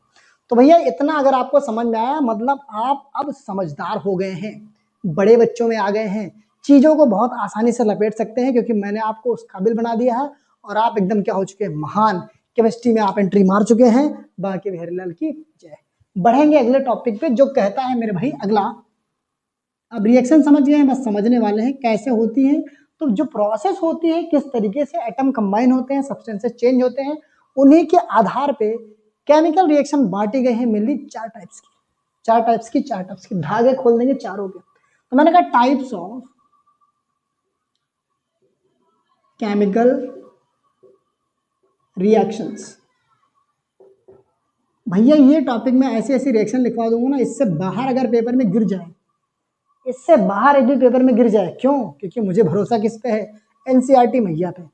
मैं कहूँ अगर साइंस के लिए आपका बेस जो है, पढ़ने के लिए सबसे तगड़ी बुक जो है, वो कोई रेफरेंस बुक नहीं है मेरे भाई, किसी प्रकार की कोई रेफरेंस बुक नहीं है, वो है एनसीईआरटी। एनसीईआरटी, एनसीईआरटी, बोलो एनसीईआरटी मैया की जय। एनसीईआरटी में जो रिएक्शन दी है, जो पॉइंट्स दिए हैं, उससे बाहर एक क्वेश्चन नहीं उठता है, रिकॉर्ड है रिकॉर्ड। तो भैया एनसीईआरटी की इज्जत करना चालू करो, जो उसको बैग में फेंक देते हो, रेफरेंस बुक के पीछे भागते हो मेरे भाई, इज्जत करो एनसीईआरटी की। एनसीईआरटी ही आपको पूरे नंबर दिलाएगी, 100 में 100 दिलाएगी। लाइव एग्जाम्पल मैं हूँ, लेकिन उस पर बात करूंगा तो आपको आगे बता, सर अपनी पढ़ाई कर रहे हैं, वो पढ़ाई नहीं करना चाहता हूँ मैं, आपको सिखाना चाहता हूँ, आपको पढ़ाना चाहता हूँ, जो सही है वो मैं आपको बताना चाहता हूँ। वाह वाह वाह वाह वाह वाह, शायरी बन गई। चलो, टाइप्स ऑफ केमिकल रिएक्शन। तो पहले तो मैं आपको समझा दूं कि इसके टाइप्स बनाए कैसे गए। देखो, टाइप्स बनाने का जो रीजन रहा है, वो बेसिस रहा है कि किस तरीके से कोई सब्सटेंस किस में बदलता है, या फिर जब किसी सब्सटेंस में चेंज आता है तो वो किस तरीके से चेंज आता है। उसी प्रोसेस के आधार पे, बेसिस पे केमिकल रिएक्शन को अलग अलग भागों में बांट दिया गया, जिसमें से पहला भाग, तो अगर मैं एक लाइन लिख दूं, मैं कहूंगा सीधे बात कि देयर आर मेनली मेरे भाई 4 टाइप्स ऑफ केमिकल रिएक्शंस। क्या बात करते हो? यही बात करते हैं जो आपके लिए इंपॉर्टेंट है, एग्जाम के लिए इंपॉर्टेंट है। तो भैया 4 टाइप की रिएक्शन होती है, जिसमें से पहला है, पहला देखो, नंबर 1 इज भैया मेरे कॉम्बिनेशन रिएक्शन। मार दो गोला, मतलब इसमें ऐसी ऐसी रिएक्शन लिखवा दूंगा ना मैं, ऐसी ऐसी रिएक्शन लिखवा दूंगा कि मजा आ जाएगा, मजा आ जाएगा, मजा आ जाएगा। कह देते हैं कॉम्बिनेशन रिएक्शन, कॉम्बिनेशन रिएक्शन। अब आप मुझे खुद बता दोगे यार, देखो जब भी टाइप पढ़ना हो, कोई अगर प्रोसेस पढ़नी हो, उसके नाम को पकड़ो, नाम में जो दिख जाएगा ना वो कहीं नहीं दिखेगा, नाम ही काम बना देता है, समझिए बात को। तो कॉम्बिनेशन का मतलब बताओ मुझे, आप थोड़ा सा दिमाग निकालो, केमिस्ट्री बाहर निकालो, नॉर्मल लाइफ में जाओ, नॉर्मल जहां पे आप हैं। तो बताओ कोई चीज कंबाइन करेगी, कॉम्बिनेशन होगा, तो उसका मतलब क्या है? गुरु जी कॉम्बिनेशन का मतलब तो होता है किसी चीज का मिलना, जुड़ जाना, कंबाइन हो गए। मेरा दोस्त और मैंने कंबाइन होकर ग्रुप बना लिया, और मैंने 2-3 प्लास्टिक की बॉटल्स रखी और कुछ खिलौने रखे, उनको आपस में कंबाइन करके पिघला के मैंने कोई खिलौना बना दिया। तो कंबाइन का मतलब कहीं ना कहीं तो गुरुजी यार जुड़ना होता है, एडिंग होता है, यही तो समझना है मित्र मेरे। तो भैया कंबाइन का मतलब बोले तो कॉम्बिनेशन का मतलब होता है, जस्ट आपको सिंपल शब्द देता हूँ, एडिशन। क्या बात करते हो, थॉमस अल्वा एडिशन नहीं मेरे भाई, जुड़ने वाला एडिशन। कौन सा एडिशन? जुड़ने वाला एडिशन। तो कॉम्बिनेशन का मतलब मित्र होता है ऐड होना, जुड़ना, कंबाइन होना, ज्वाइंट होना। ठीक है, तो अब यहाँ पे समझेंगे ऐड का मतलब क्या होने वाला है इसके एस्पेक्ट में। तो कॉम्बिनेशन रिएक्शन का मतलब भाई मेरे ऐसा होता है कि जब दो या दो से ज्यादा चीजें कंबाइन हो जाए, मतलब में ही नाम छुपा है, नाम में ही डेफिनेशन छुपी है कि दो या दो से ज्यादा चीजें आपस में कंबाइन होकर केवल एक चीज बनाए। मुझे ये बताओ 2 3 5 अगर जुड़ेंगे तो क्या बनाएंगे, एक ही नंबर बनाएंगे। ठीक है, अगर किसी भी बहुत सारे नंबर को जोड़ दोगे तो जो रिजल्ट आएगा वो एक ही नंबर आएगा ना। इसका मतलब ये है जब कोई चीज जुड़ती है आपस में तो बनती एक ही चीज है, एक ही चीज बनेगी। समझ गए बात को, सारे केस में नहीं समझ जाओ। ठीक है, तो कॉम्बिनेशन रिएक्शन का मतलब ये हो गया मित्र मेरे कि व्हेन, कहूंगा द रिएक्शन, समझदार हो ना, the reaction in which two or more, देखो जो डेफिनेशन दे रहा हूं मित्र ना, फिर भी मैं ऐसी डेफिनेशन दे रहा हूं जो मैं खुद पेपर में लिख के आया हूं और 100 में 100 लाया हूं, लेकिन मैं अपनी पढ़ाई नहीं कर रहा हूं। मैंने कहा the reaction in which two or more reactants, reactant का मतलब क्या होता है मैंने फिर बताया, जो एलएचएस साइड में होते हैं, जो जुड़ते हैं, जिनमें चेंज आता है। मैंने कहा when the reaction in which two or more reactants combine, लो वही शब्द आ गया ना, कंबाइन टू फॉर्म, शब्द जरूरी है देखो, to form only single product. लो भैया मैंने अभी तक अंटार्कटिका वाली डेफिनेशन दी है, अब आपको मैंने दी है पोलर बियर में छिपी वाली डेफिनेशन। क्या कहते हो, बस यही कहते हैं कि भैया जब दो या दो से ज्यादा चीजें आपस में जुड़ जाएं और बनाएं सिर्फ एक चीज, मतलब दो जिसमें एक जान, बोलो बाकी भेरीलाल की जय। मैंने कहा भैया ऐसी रिएक्शन जिसमें दो या दो से ज्यादा चीजें जुड़ेंगी आपस में और एक चीज बनाएंगे, सिर्फ एक चीज, तो वो कहलाती है मेरे भाई कॉम्बिनेशन रिएक्शन, या तो इसी को बोल सकते हो एडिशन रिएक्शन। अब आप कहेंगे गुरुजी बैलेंस करना नहीं सिखाया ना, बैलेंस करने के लिए मैं अलग से वीडियो बनाऊंगा क्योंकि उसमें थोड़ा सा प्रोसेस लंबा है। टेंशन मत लो, आपको एग्जाम से पहले, बोर्ड एग्जाम से पहले एक एक चीज प्रिपेयर करवा के छोड़ूंगा। ये आपका भाई का आपसे वादा है, ठीक है, और आपका वादा मुझसे होना चाहिए कि आप प्यार बहुत करेंगे मुझसे, मुझे प्यार चाहिए, मोटिवेशन चाहिए, और आपको जो चाहिए मैं उठा के दे दूंगा। बात समझ गए? तो मैंने कहा the reaction in which two or more reactants combine to form only single product is called मेरे भाई बस यही जो हेडिंग है, फिर से वही बात हो गई, कॉम्बिनेशन रिएक्शन। मैंने कहा जो एग्जाम्पल मैं दूंगा और जो एनसीईआरटी मैया में है उससे बाहर एक एग्जाम्पल नहीं गिरेगा एग्जाम में, ये ध्यान रखिएगा। और अगर गिर गया तो उसको पहचानने का तरीका भी कौन बताएगा? तो भाई बताएगा, कोई दिक्कत नहीं। एग्जाम्पल देखो, यहाँ भावना को समझो। अभी मैंने आपको बताया भैया मेरे Mg जब कंबाइन होता है O2 के साथ और जब ये बर्न होता है, तो एक स्पेशल चीज बताता हूँ मैं आपको, जब मैग्नीशियम ऑक्सीजन के साथ कंबाइन होता है, देखो जब भी रिएक्शन लिखेंगे मित्र मेरा नाम लिख देंगे यहाँ पे, तो ये मेरे भाई मैग्नीशियम है,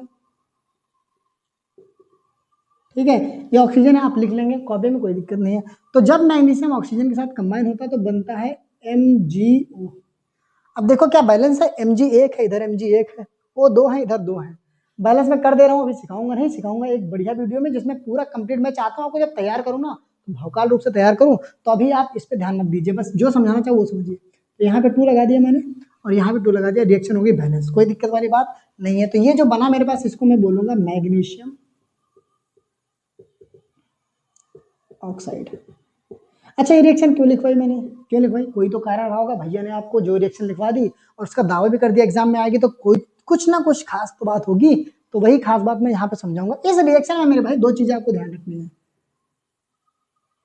बोर्ड एग्जाम मत बना देना यार ऐसे, मतलब ये रिएक्शन यहीं तक है मेरे भाई ठीक है, ये रिएक्शन यहीं तक है, ये ठीक है, ये मैंने नाम लिखे नीचे। तो मैंने कहा when magnesium combines with oxygen and burn it produces white colour powder. तो यहाँ लिख लो, जो मैग्नीशियम ऑक्साइड बनता है ये पाउडर होता है, किस कलर का? White powder. कलर पूछा जाता है कभी कभी, जो एनसीईआरटी में दिए हैं, तो मैं आपको लिखवाते चलूंगा, लिख लेना। मैग्नीशियम ऑक्साइड को बोलते हैं white powder, white powder, white powder. और इसमें एक बातें आपको ये ध्यान रखनी है, पहली बात ये ध्यान रखनी है, जब मैग्नीशियम रिबन जलती है, magnesium ribbon burns in air with dazzling flame. लो भैया, विश्व का सबसे महत्वपूर्ण पॉइंट आपको दे दिया मैंने कि जब भी मैग्नीशियम रिबन को आप जलाओगे जलाओगे जलाओगे तो जब ये जलती है ना तो डैजलिंग फ्लेम निकलती है, चमकदार। छुरछुरिया जलाई है कहाँ पे? दिवाली में। पटाखे जलाए हैं दिवाली में, अनार जलाए हैं दिवाली में, तो जो निकलती है ना चमकदार रोशनी, चमकदार छुन छुन छुन छुन करके, बस वैसी ही रोशनी निकलती है जब मैग्नीशियम रिबन को जलाया जाता है। दूसरा, इसका कल ही मैं लिखवाने वाला था कि जो MgO होता है मेरे भाई, MgO is a white powder. Clear है बात?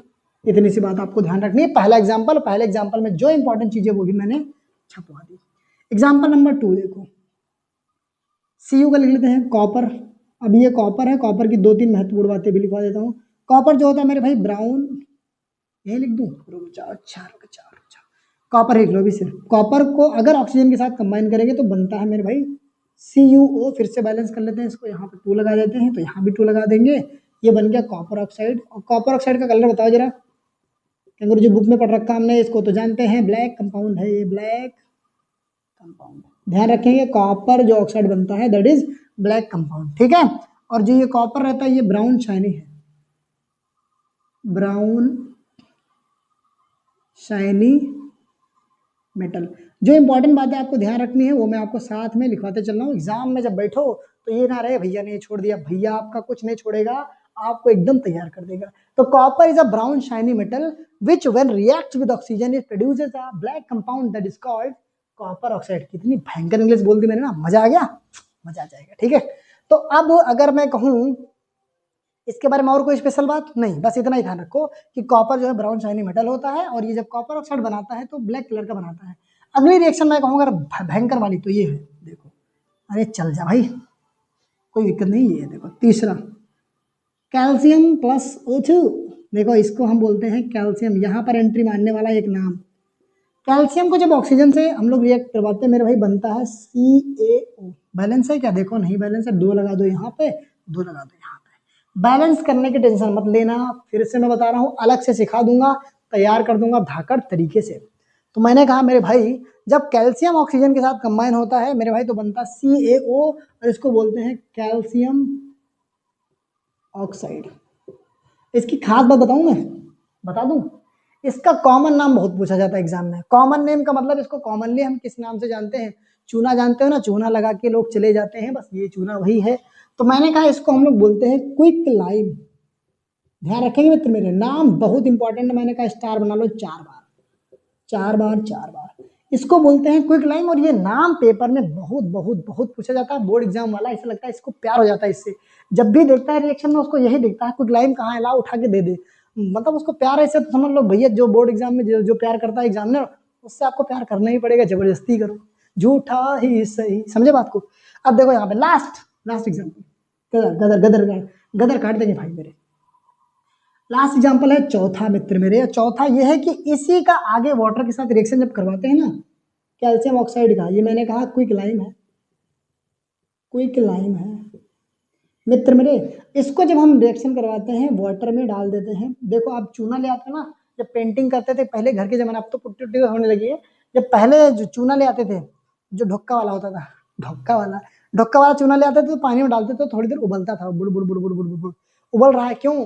क्योंकि पानी से रिएक्शन करता तो निकलता है हीट, और जिसमें हीट निकल जाए उसको एक्सोथर्मिक बोलते हैं, आगे बताएगा आपका भाई, अभी टेंशन मत लो। तो मैंने चूने को हम लोग पानी में डालते हैं मित्र मेरे, तो रिएक्शन करके एक खास कंपाउंड बनाता है जिसको हम लोग बोलते हैं CaOH का होल ट्वाइस, और इसको बोलते हैं कैल्शियम हाइड्रोक्साइड। और प्लस में निकलती है मेरे भाई हीट, क्या निकलती है? हीट। और इसका भी कॉमन नेम होता है मित्र मेरे, तो ये भी ध्यान रखेंगे, इंपॉर्टेंट है। इसको हम लोग बोलते हैं मेरे भाई स्लेक्ड लाइम, स्लेक्ड लाइम, या तो एक और खूबसूरत नाम, कौन सा? खूबसूरती का राज क्या है? Lime water. इसको बोलते हैं लाइम वाटर। बहुत इंपॉर्टेंट, बहुत शानदार, बहुत खतरनाक, जबरदस्त, जो मैंने आपको यहाँ पे दे दिया फ्री में कोई नहीं देगा, क्योंकि आपका भाई ही से पैसा कर सकता है, और वो भी आपके लिए, सिर्फ आपके लिए। तो देखो मेरे भाई, CaO को जब हम पानी में डालते हैं रिएक्शन करता है, बनाता है CaOH का whole twice that is calcium hydroxide which is also known as slaked lime or lime water. Clear है बात? और प्लस में निकलती है हीट। अब मैं चाहता हूं आप सारी रिएक्शन में कॉमन चीज निकालो, सारे रिएक्शन में देखो कि कॉमन चीज है, कहेंगे ऑक्सीजन है, ऑक्सीजन नहीं, ऑक्सीजन नहीं, कॉमन चीज निकालो प्रोसेस में। तो मैं अगर ध्यान से आपके साथ सोच रहा हूँ मैं भी, तो मैं ये कहूँगा यार इसमें भी इधर तो दो हैं, इधर एक ही बन रहा है, अरे इसमें भी दो है, इधर एक बन रहा है, इसमें भी दो है, इधर एक बन रहा है, इसमें भी दो है, इधर एक बन रहा है। मतलब भैया रिएक्टेंट है दो या दो से ज्यादा, लेकिन प्रोडक्ट क्या है, सिंगल। बस यही पकड़ लो बात को कि प्रोडक्ट मेरे क्या बनने वाला है, सिंगल बनने वाला है। तो ऐसी रिएक्शन जिसमें मेरे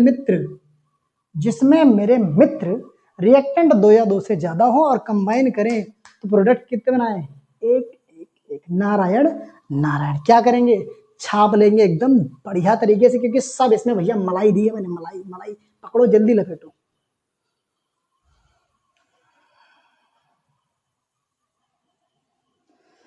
तो भैया मलाई मलाई लपेट लिया आपने, घी लपेट लिया, मलाई लपेट ली। अब आते हैं दूसरी मलाई पे। दूसरी टाइप की रिएक्शन मेरे भाई है डीकम्पोजिशन रिएक्शन। मैंने कहा नाम से ही तोड़ के डेफिनेशन बनवा दूंगा, तो बनवा दूंगा। पहले मैंने बताया कॉम्बिनेशन क्या होता है, कॉम्बिनेशन का मतलब होता है गुरुजी जुड़ना।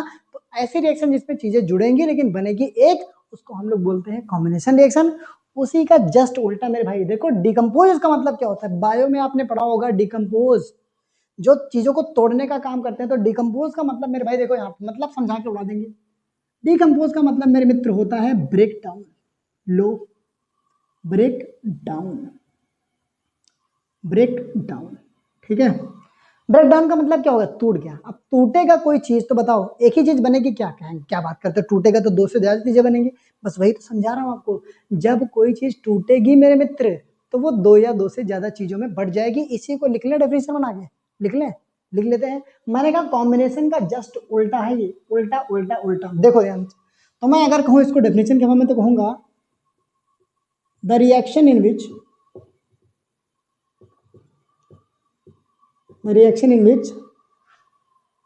अ सिंगल रिएक्टेंट। देखो अब रिएक्टेंट सिंगल हो गया भैया, अभी तक सिंगल कौन था, प्रोडक्ट था, बताओ यार, सिंगल था वो बेचारा। अब उसकी सिंगलता को छीन ली किसने, प्रोडक्ट मतलब इसने, रिएक्टेंट ने। अन्याय कर दिया, न्याय कर दिया, न्याय कर दिया, न्याय कर दिया। ठीक है, तो the reaction in which a single reactant breaks down. देखो मैंने ब्रेक्स को कर दिया है कैपिटल में ताकि आपको देखने में आसानी, ब्रेक्स डाउन, इस पे ध्यान जाए। ब्रेक्स डाउन इनटू, अरे भैया इनटू तो लिख ले सही से, इनटू। मित्र मेरे माफ करेंगे अगर स्पेलिंग कोई गलत हो जाती है तो मैं 3-4 बार उसको बोलता जरूर हूँ, वर्ड को बोलता जरूर हूँ। तो अगर मान लो गलती से तेजी में गलत लिख दूं तो आपसे अनुरोध है कि उसको सही करके लिख लेंगे, क्योंकि देखो मैं बोल रहा हूँ उसको 2-3 बार, मैं बोलूंगा सही, कोई दिक्कत नहीं। कभी कभी क्या होता है ना, तेज लिखने में स्पेलिंग छूट जाती है, गलत नहीं होगी। अगर मेरे से ध्यान चला जाएगा तो मैं सही कर लूंगा, और आपसे ध्यान गया तो आप सही कर लेंगे, साथ में रहेंगे, खुश रहेंगे, बढ़िया है। तो मैंने कहा the reaction in which a single reactant breaks down into 2 or more product बस is called decomposition reaction। बहुत बढ़िया बात है, decomposition रिएक्शन। अरे भैया कहाँ जाएगा, यहां तक जाएगा। अब मुझे ये बताओ एक बात मेरे मित्र, मान लो बहुत मुश्किल से, ठीक है, बहुत मुश्किल से आपने मतलब महिला मित्र बनाई, ठीक है, कंबाइन किया दोनों लोगों ने, बहुत बढ़िया दोस्ती चल रही है, अच्छी खासी मतलब जिंदगी जा रही है, मौज में कट रही, कोई दिक्कत नहीं है, आराम से बढ़िया खुश हो दोनों लोग मस्त तरीके से। अब अगर दोनों को तोड़ना है, मतलब अलग करना है, तो क्या ऐसे अलग हो जाओगे, कैसे अलग हो जाएंगे, उठा के लपेट देंगे जो भी आएगा, बस भैया। तो अगर किसी दो चीज को तोड़ना है, मजाक की बात है भैया, सीरियस नहीं लेंगे, दिल पे नहीं लेंगे। मैं किसी का घर बर्बाद करने नहीं आया हूँ, कोई दिक्कत नहीं, मैं आपको सिखाने आया हूँ, पढ़ाने आया हूँ। पढ़िए सीखिए, जीवन में कुछ बेहतर करिए, मजा आ जाए पेरेंट्स को भी। ठीक है, तो मैं कहूंगा कि अगर मान लो किसी से दोस्ती है भैया, दोस्ती ले लो, गड़बड़ हो जाएगा नहीं तो। दोस्ती मान लो किसी से खतरनाक है, दो लोग कंबाइन है, बढ़िया, कोई दिक्कत नहीं है, समझ जाएगा ना। अब मुझे अगर उनकी दोस्ती को तोड़ना है तो क्या ऐसे बिना किसी मतलब एफर्ट के मैं तोड़ सकता हूँ, कहेंगे ऐसे तो नहीं तोड़ सकते भैया। उसको तोड़ने के लिए आपको कुछ ना कुछ अलग से करना पड़ेगा, मतलब कुछ तो दिमाग लगाना पड़ेगा, कुछ एक्स्ट्रा फोर्स एफर्ट डालना पड़ेगा। तो बस वही बात है कि अगर चीजें कंबाइन हो गई तो कंबाइन में तो कोई दिक्कत नहीं, कंबाइन हो गए, देखो वहां तो कंबाइन में भी एफर्ट लगाना पड़ेगा, मैं यहाँ की बात कर रहा हूँ मित्र मेरे भगवान। तो एफर्ट जब लगाते हैं तभी कोई चीज टूटेगी। इसका मतलब ये है कि जब कोई चीज कंबाइन पहले से है तो उसको अगर मुझे तोड़ना है तो कुछ ना कुछ एनर्जी देनी पड़ेगी। बिल्कुल सहमत है, देनी पड़ेगी भैया। कोई मान लो मेरे पास पत्थर, उसको तोड़ना है तो क्या करेंगे, हथौड़ा चलाना पड़ता है ना, भाचे से मारेंगे तब अलग हो जाएगा। बिल्कुल सेम तरीके से अगर किसी भी सब्सटेंस को तोड़ना है तो किसी ना किसी एनर्जी की आवश्यकता होगी। तो डिकम्पोजिशन रिएक्शन जब करवाएंगे तो हमेशा किसी ना किसी एनर्जी को यूज करके करवाएंगे। बोलो बाकी बहरे लाल की जय। समझ गए बात को? एकदम सही बात है।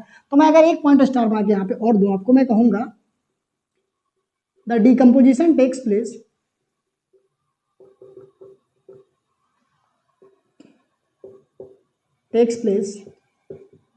the decomposition takes place with the help of energy.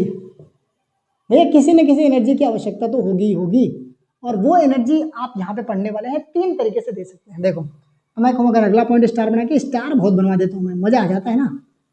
तो भैया 3 तरीके की एनर्जी आप दे सकते हैं। एक तो हीट के फॉर्म में दे सकते हैं मित्र मेरे, दूसरा आप दे सकते हैं सनलाइट के फॉर्म में,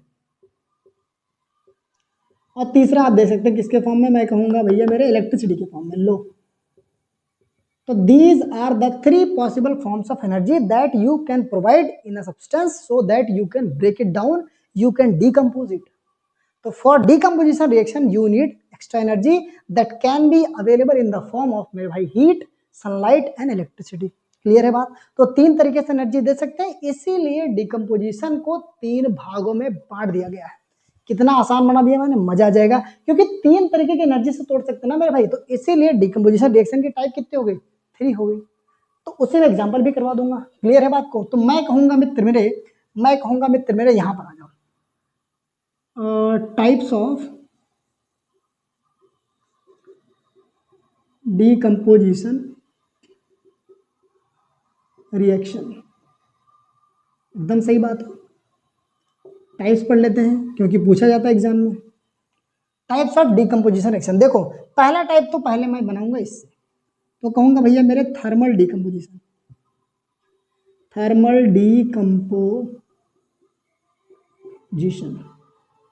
क्या बात करते हो भैया? यही बात करते हैं। देखो थर्मल डिकम्पोजिशन क्या है मित्र मेरे, कि देखो थर्मा वर्ड जहां भी आ जाए, थर्म का मतलब होगा टेम्परेचर, या तो यहाँ पे जोड़ दो हीट। मैंने कहा ना वर्ड को तोड़ के ही आपको मैं डेफिनेशन सिखा दूंगा, ये आपका भाई मतलब भाई का आपसे वादा है। तो भैया मैंने क्या कहा, थर्मा वर्ड का मतलब क्या समझेंगे? हीट समझेंगे, बराबर है बात को। तो मैंने अगर इसी से डेफिनेशन बना दूंगा तो कैसा रहेगा? कहेंगे एकदम मस्त रहेगा।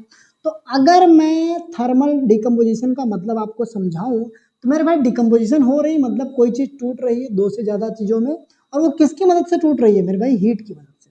क्लियर है? शानदार है, खतरनाक है। जो यहाँ पे लिखा है नाम में वही मैं भी आपको समझा रहा हूँ, अलग से कुछ नहीं बता रहा हूँ। अलग से तो आप बताऊंगा। देखो तो मैं अगर कहूं कि मैं कहूं द डिकम्पोजिशन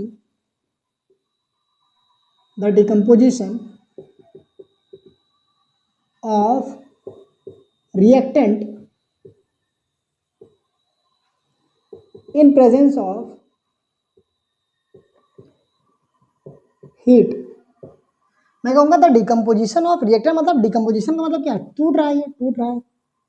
कौन टूट रहा है मेरे भाई? रिएक्टेंट टूट रहा है। और किसकी वजह से टूट रहा है? हीट की वजह से। देखो तभी मैं कहूं कि थर्मा वर्ड का मतलब हीट है, तो हीट की वजह से अगर टूटेगा तो वही बन जाएगा थर्मल डिकम्पोजिशन। नारायण नारायण, बांके बिहारी लाल की जय मेरे महाराज। ठीक है, तो the decomposition of reactant in presence of heat is known as thermal decomposition. Clear है बात को? तो ये मैंने कहा सिर्फ नाम से ही मैंने डेफिनेशन छील दी है, खोपड़ी में छेद कर दिया है मेरे भाई, कि थर्मा वर्ड का मतलब ही हीट होता है। तो ऐसी डिकम्पोजिशन जो हीट की वजह से होगी मेरे मित्र, उसी को बोलेंगे थर्मल डिकम्पोजिशन। बात क्लियर है? शानदार है, खतरनाक, जबरदस्त है। तो क्या करो, देखो इसके एग्जाम्पल में दूंगा तो थोड़ा सा नीचे चले जाएंगे, तो इसको क्या करो आप छाप दो पहले ना। मैं इसके एग्जाम्पल ऊपर लिखता हूँ। ये समझ में आया? देखो सब कुछ छीले गया, इसको छापो पहले, जल्दी छापो।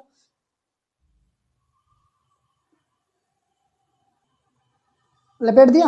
अरे बाप कहेंगे भैया ने कहा है तो हमने क्या कर दिया, लपेट दिया। सिंपल सी बात है। तो अगर मैं इसके एग्जाम्पल की बात करूं कि भैया कैसे डिकम्पोजिशन होता है, तो ऐसे होता है। देखो रिएक्टेंट रहेगा एक, मतलब मैंने कहा पहला एग्जाम्पल जो छपेगा, मतलब आपको वही एग्जाम्पल दूंगा जो आपको याद करना है, अलग से कुछ नहीं लिखवाऊंगा।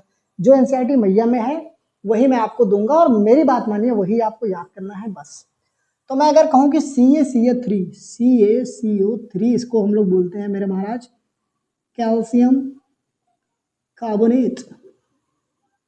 Calcium carbonate. मेरे भाई अगर इसको मैं हीट कर दूं, हीट क्यों करूंगा, थर्मल में है ना, तो हीट कर दूंगा। ये देखो ट्रायंगल जो बनता है ना, उसको हम लोग बोलते हैं heat. Presence of heat is represented by triangle sign in the chemical reaction, ठीक है। तो अगर मैं इसको हीट कर दूं मित्र मेरे, तो मैं ये कहूंगा कि ये टूट जाएगा CaO में। मैं इसका कॉमन नाम लिखूंगा सिर्फ क्विक लाइन, क्योंकि यही पूछा जाता है, आदत पढ़वा दूंगा। क्विक लाइन प्लस में बन जाएगा मेरे मित्र CO2। कौन सी गैस है, कार्बन डाइऑक्साइड। क्लियर है बात। मैंने कहा भैया देखो यहाँ पे रिएक्टेंट तो एक है, मतलब एक कंपाउंड है, और जब हीट अप्लाई की हमने तो दो चीजों में टूट गया, तो ये हो गया भैया हीट की वजह से डिकम्पोजिशन, इसीलिए हमने इसको बोल दिया थर्मल डिकम्पोजिशन। पहला एग्जांपल ये ध्यान रखना है। दूसरा देखो, दूसरा मेरा फेरस सल्फेट है, तो मैंने बोला कि FeSO4, इसको हम लोग बोलते हैं ferrous sulphate, iron sulphate, basically ferrous sulphate कहलाएगा, क्योंकि यहाँ पे वैलेंसी 2 है, इतना मत जाओ। फेरस सल्फेट ध्यान रख लो। इसको जब हीट किया जाएगा मित्र मेरे, इसको जब हीट करेंगे, हीट कर दो, हीट लगा दी, थर्मल में हीट लगा दी, तो बन गया ये Fe2O3 मित्र मेरे। इसको बोलते हैं हम लोग फेरिक ऑक्साइड,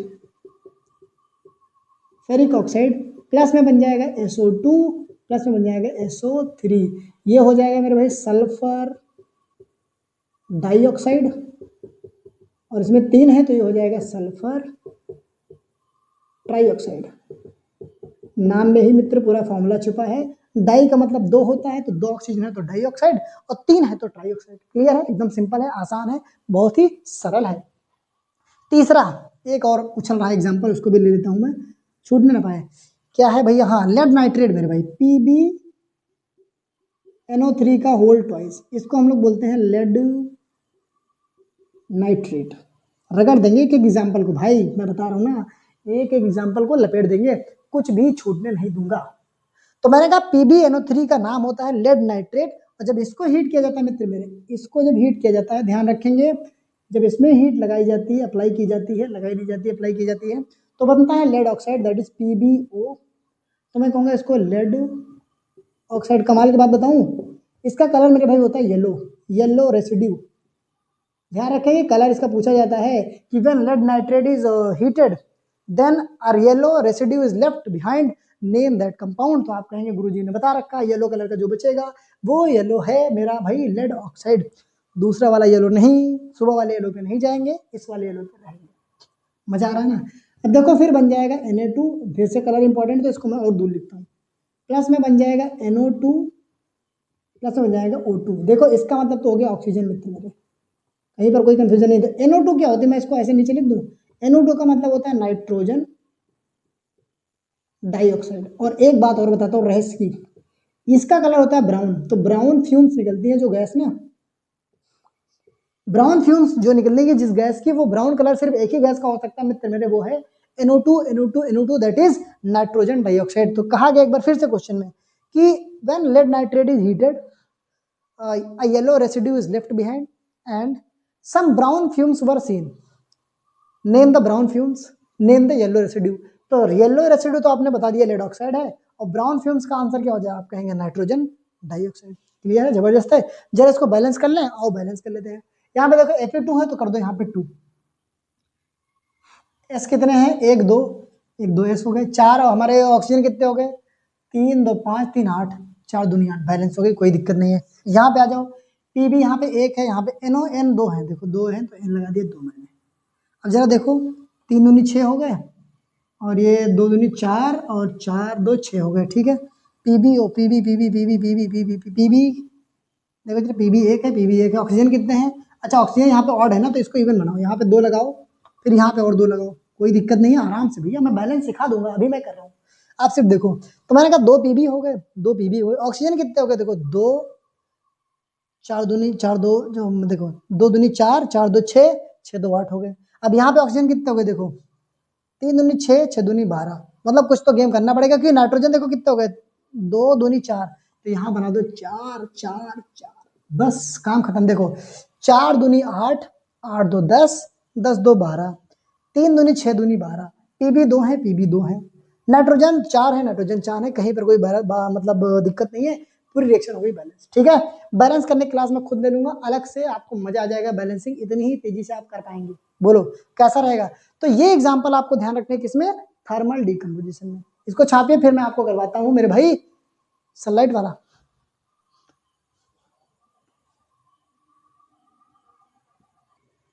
आओ भैया, second type of decomposition reaction is photolytic decomposition.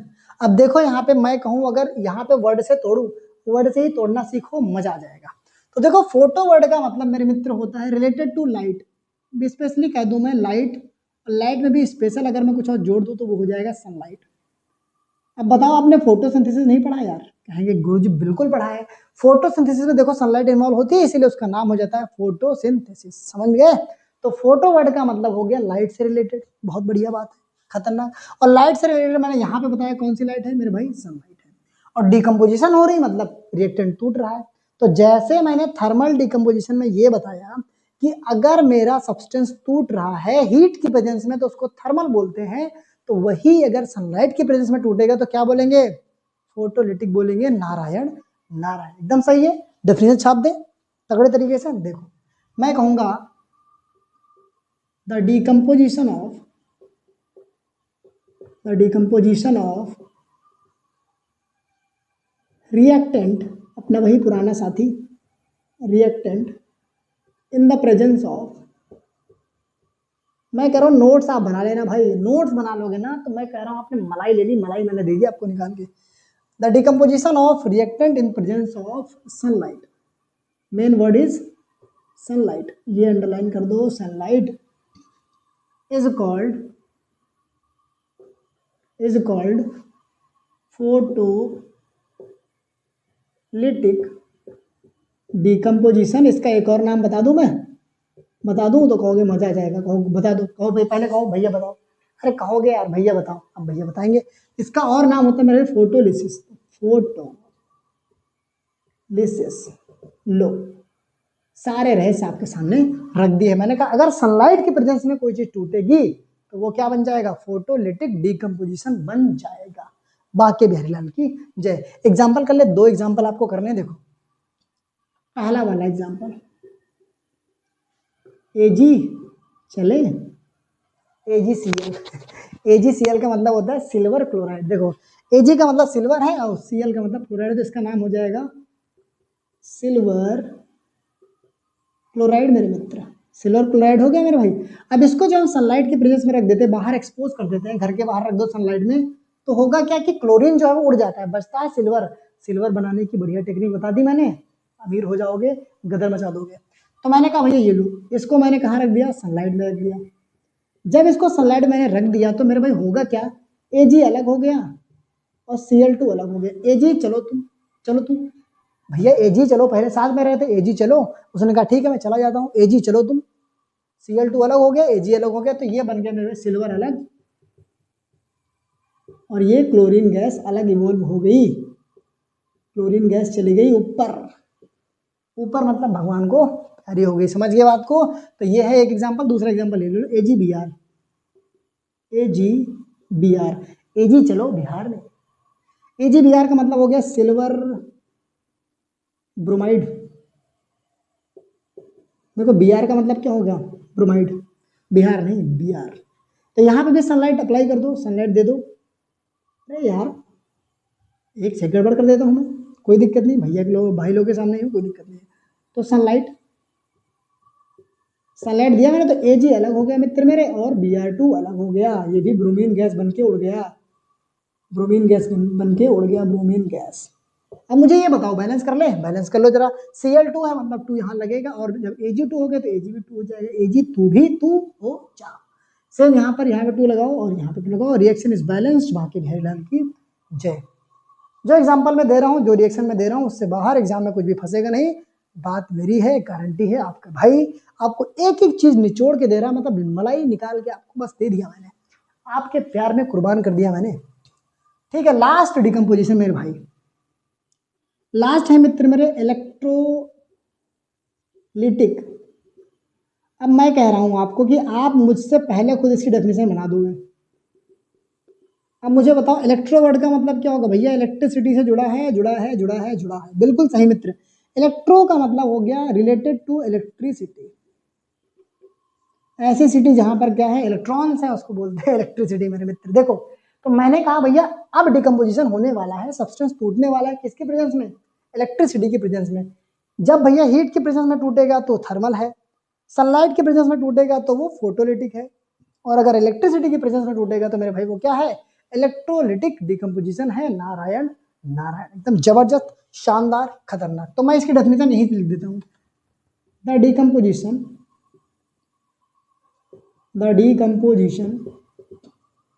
ठीक है, of reactant in the presence of, oh my god, in the presence of electricity, पुर्तगाली, electricity is called मित्र मेरे इलेक्ट्रोलिसिस। क्लियर है?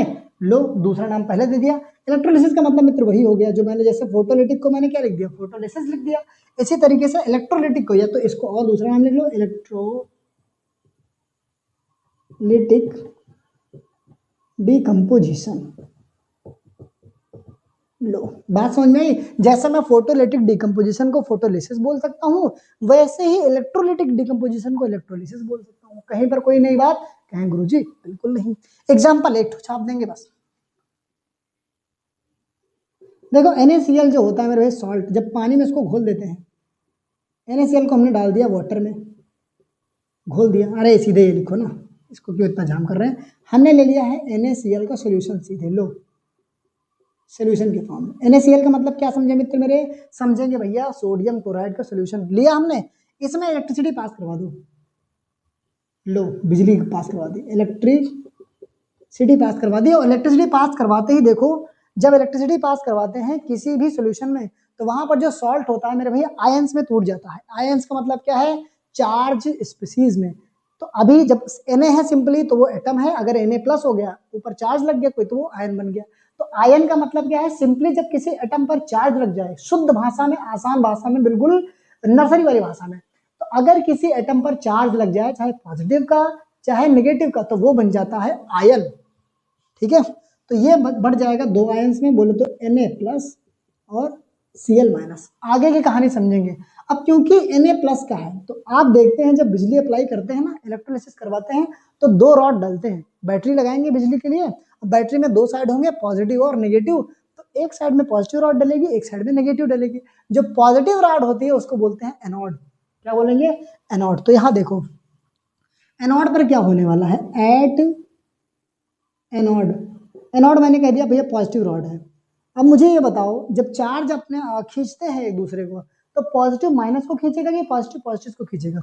कहें गुरुजी हमने पढ़ रखा है यार कि सेम चार्जेस रिपेल और जो है अपोजिट चार्जेस अट्रैक्ट।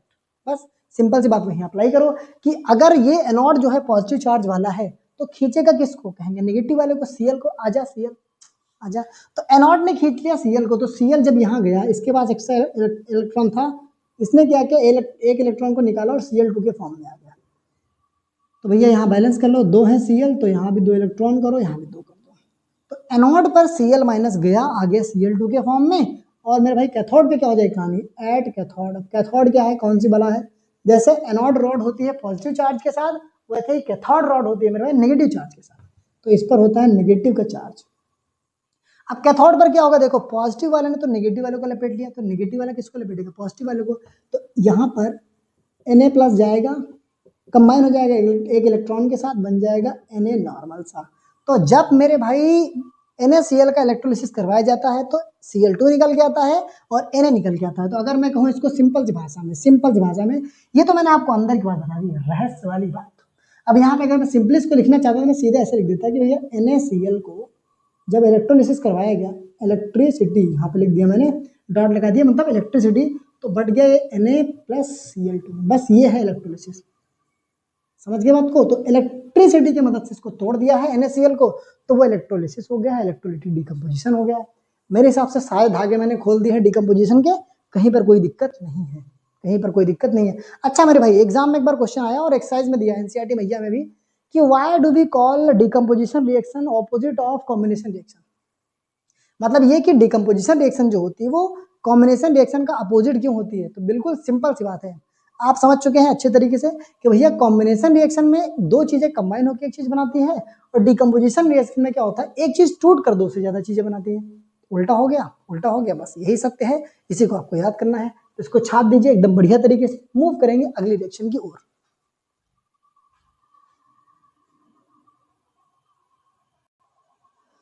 जी महाराज, अगला रिएक्शन मेरे भाई है डिस्प्लेसमेंट रिएक्शन। मैंने कौन सा करवा दिया है, कॉम्बिनेशन करवा दिया पहला, दूसरा करवा दिया है डिकम्पोजिशन, और तीसरा आ गया मेरे भाई displacement reaction.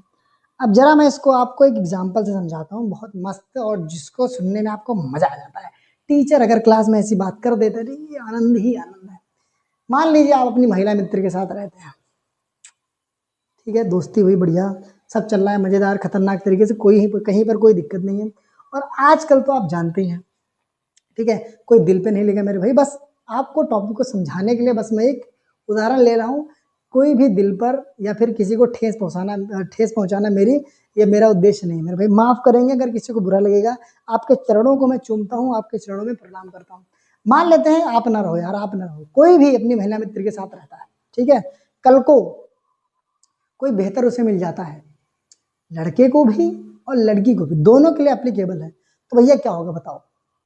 In most of the cases, I am not talking about all the cases, but in most of the cases होगा ये कि वो वहां से उसको छोड़ेगा या छोड़ेगी और जाके बेहतर के पास रहने लगेंगे। नारायण नारायण, यही हो रहा है। तो बस भैया वही है आपका डिस्प्लेसमेंट रिएक्शन, जिसमें डिस्प्लेस का मतलब क्या होता है मेरे भाई, रिप्लेस कर देना, किसी को रिप्लेस कर देना मेरे भाई। अब ये मुझे बताओ, जब कोई किसी को रिप्लेस करेगा तो उससे बेहतर होना चाहिए वो, कुछ तो बात होनी चाहिए भैया कि जो जिसने मतलब टक्कर दी और जीत गया, तो भैया कुछ तो बेहतर होगा तभी तो रिप्लेस कर पाएगा। तो बिल्कुल सही भाई। तो जब लड़ाई हो जाए कुछ कंपाउंड के बीच में और एक एलिमेंट जो है वो दूसरे से ताकतवर होता है, तो दूसरे को भिड़ करके, दूसरे को हरा करके उसके कंपाउंड को छीन ले जाता है, दूसरे वाले एलिमेंट को छीन ले जाता है और अपना खुद का एक कंपाउंड बना लेता है, जोड़ी बना लेता है। उसी को बोलते हैं डिस्प्लेसमेंट रिएक्शन। बहुत ही शुद्ध और आसान भाषा में, एक महिला मित्र और एक पुरुष रह रहे हैं और दूसरा पुरुष या दूसरी स्त्री आ गई जो उससे बहुत मतलब बेटर है, हर मामले में बढ़िया है, मतलब अच्छा है, तो वो क्या होगा, उसको रिप्लेस कर देगा पुराने वाले को और नई जोड़ी बनके तैयार हो जाएगी। तो बेचारा जो पुराना वाला है यही कहेगा यार बताओ, मुझे तो किसी लायक नहीं छोड़ा। तो वो बेचारा जो बचा है वो डिस्प्लेस हो चुका है किसी और बेहतर व्यक्ति से। समझ गए? बस समझाने के लिए मैंने आपको बताया है, कहीं भटकाने का आपको कोई उद्देश्य नहीं है। इससे बच के रहें, पढ़ाई करें, पेरेंट्स के लिए जिए मरे, बस इसी में बात है मेरे भाई। ठीक है, तो देखो भाई, मैंने कहा कि ऐसी रिएक्शन जहां पर एक एलिमेंट दूसरे को रिप्लेस कर देगा, डिस्प्लेस कर देगा, और वो एलिमेंट कैसा होना चाहिए, उस एलिमेंट से ज्यादा ताकतवर होना चाहिए, मतलब ज्यादा रिएक्टिव होना चाहिए। अब यहाँ पे देखो, मैंने आपको एक लिस्ट दी है, बहुत काम आने वाली है मेटल्स एंड नॉन मेटल्स वाले चैप्टर में भी। तो यहाँ पे मैंने लिखा है potassium, sodium, calcium, magnesium, aluminium, zinc, iron, lead, hydrogen, copper, Hg मतलब मरकरी, Ag मतलब सिल्वर और Au मतलब गोल्ड। ये मैंने आपको अरेंज करके दिया हुआ है, कौन सा ताकतवर है कौन सा नहीं। तो जो सबसे ऊपर है वो ज्यादा ताकतवर है, उससे नीचे नीचे आते जाएंगे तो ताकत कम होती चली जाएगी। सिंपल सा मतलब ये है कि जो सबसे ऊपर है इसमें लिखा वो सबसे ताकतवर है, जो सबसे नीचे है वो बहुत मतलब सबसे कम ताकतवर है, ऐसा समझ लो। तो इसकी अगर मैं डेफिनेशन लिखूं तो मैं कहूंगा the reaction in which more reactive element, more reactive का मतलब ज्यादा ताकतवर, more reactive element displaces less reactive element. ठीक है, फ्रॉम इट्स कंपाउंड, उसका घर उजाड़ देता है, from its compound, this is called मेरे मित्र डिस्प्लेसमेंट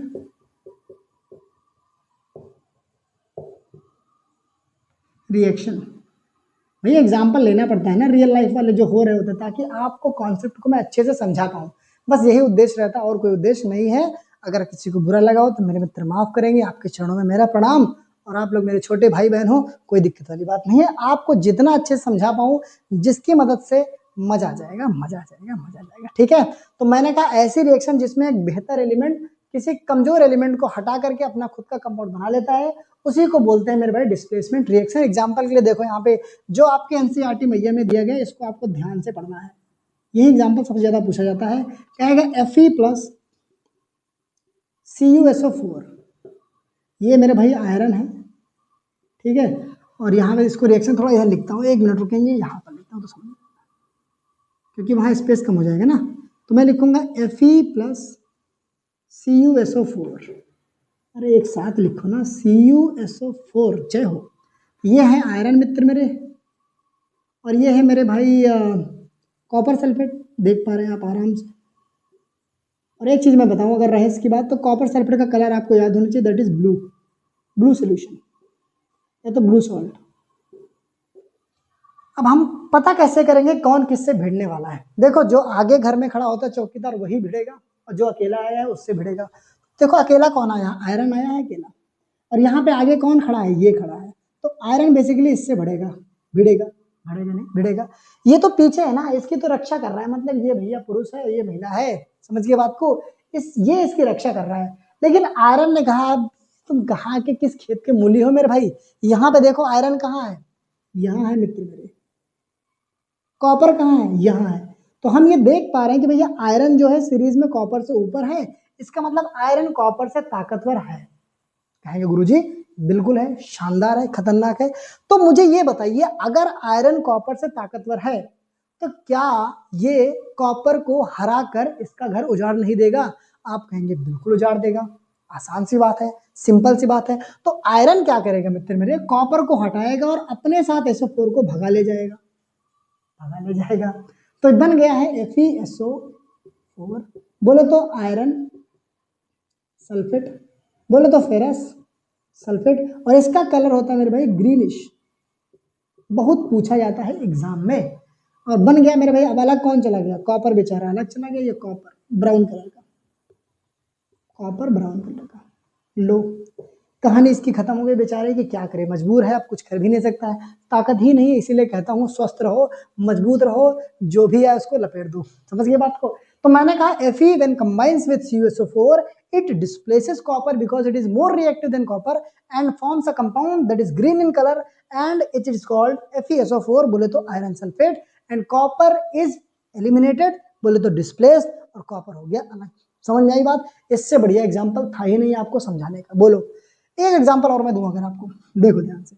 दूसरा एग्जाम्पल मैं कहूँ मेरे भाई Zn प्लस FeSO4, बताओ अगर मैं आपसे पूछूं कि रिएक्शन होगी कि नहीं सर इतना बताओ, तो हम गुरुजी चेक कर लेंगे कि रिएक्शन होगी कि नहीं, करना तो बात की बात है। मैंने कहा चेक किसको किसको चेक करेंगे? हम कहेंगे घर के आगे जो है, घर के आगे ये है, और जो अकेले आ रहा है। देखो Zn और आयरन में कंपैरिजन लगाओ, Zn कहाँ है मेरे भाई? ऊपर है, ऊपर है, और आयरन कहाँ है? नीचे। इसका मतलब Zn जो है वो ज्यादा ताकतवर है।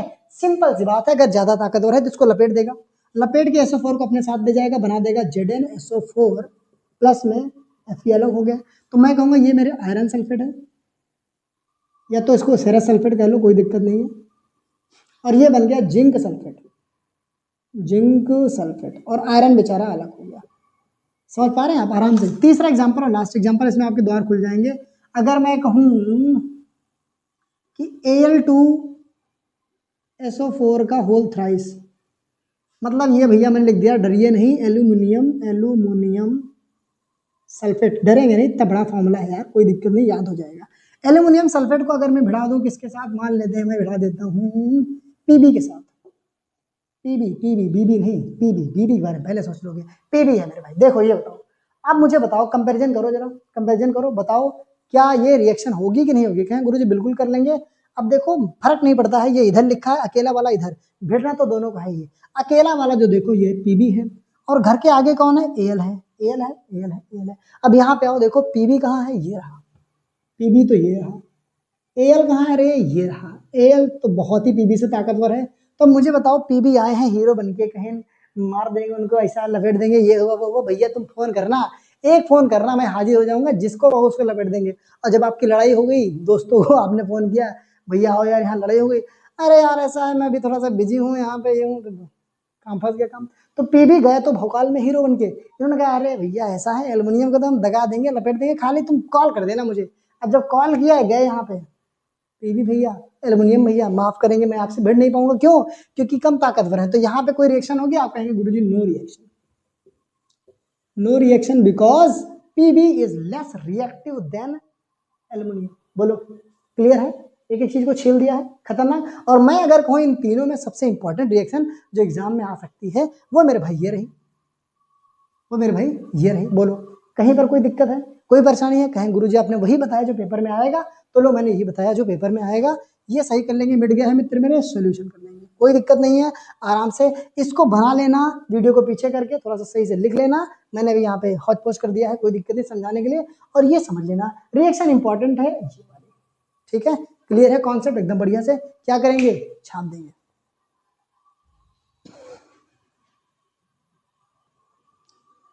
तो भैया we have moved and we have come to the last type of reaction, that is double displacement reaction. जबरदस्त, शानदार, खतरनाक। डिस्प्लेसमेंट तो हमने पढ़ लिया भैया, गेम समझ में आया, एग्जाम्पल ही ऐसा दे दिया भैया ने कि कभी भूल ही नहीं सकते, एकदम मजा आ गया, मजा आ गया, मजा आ गया।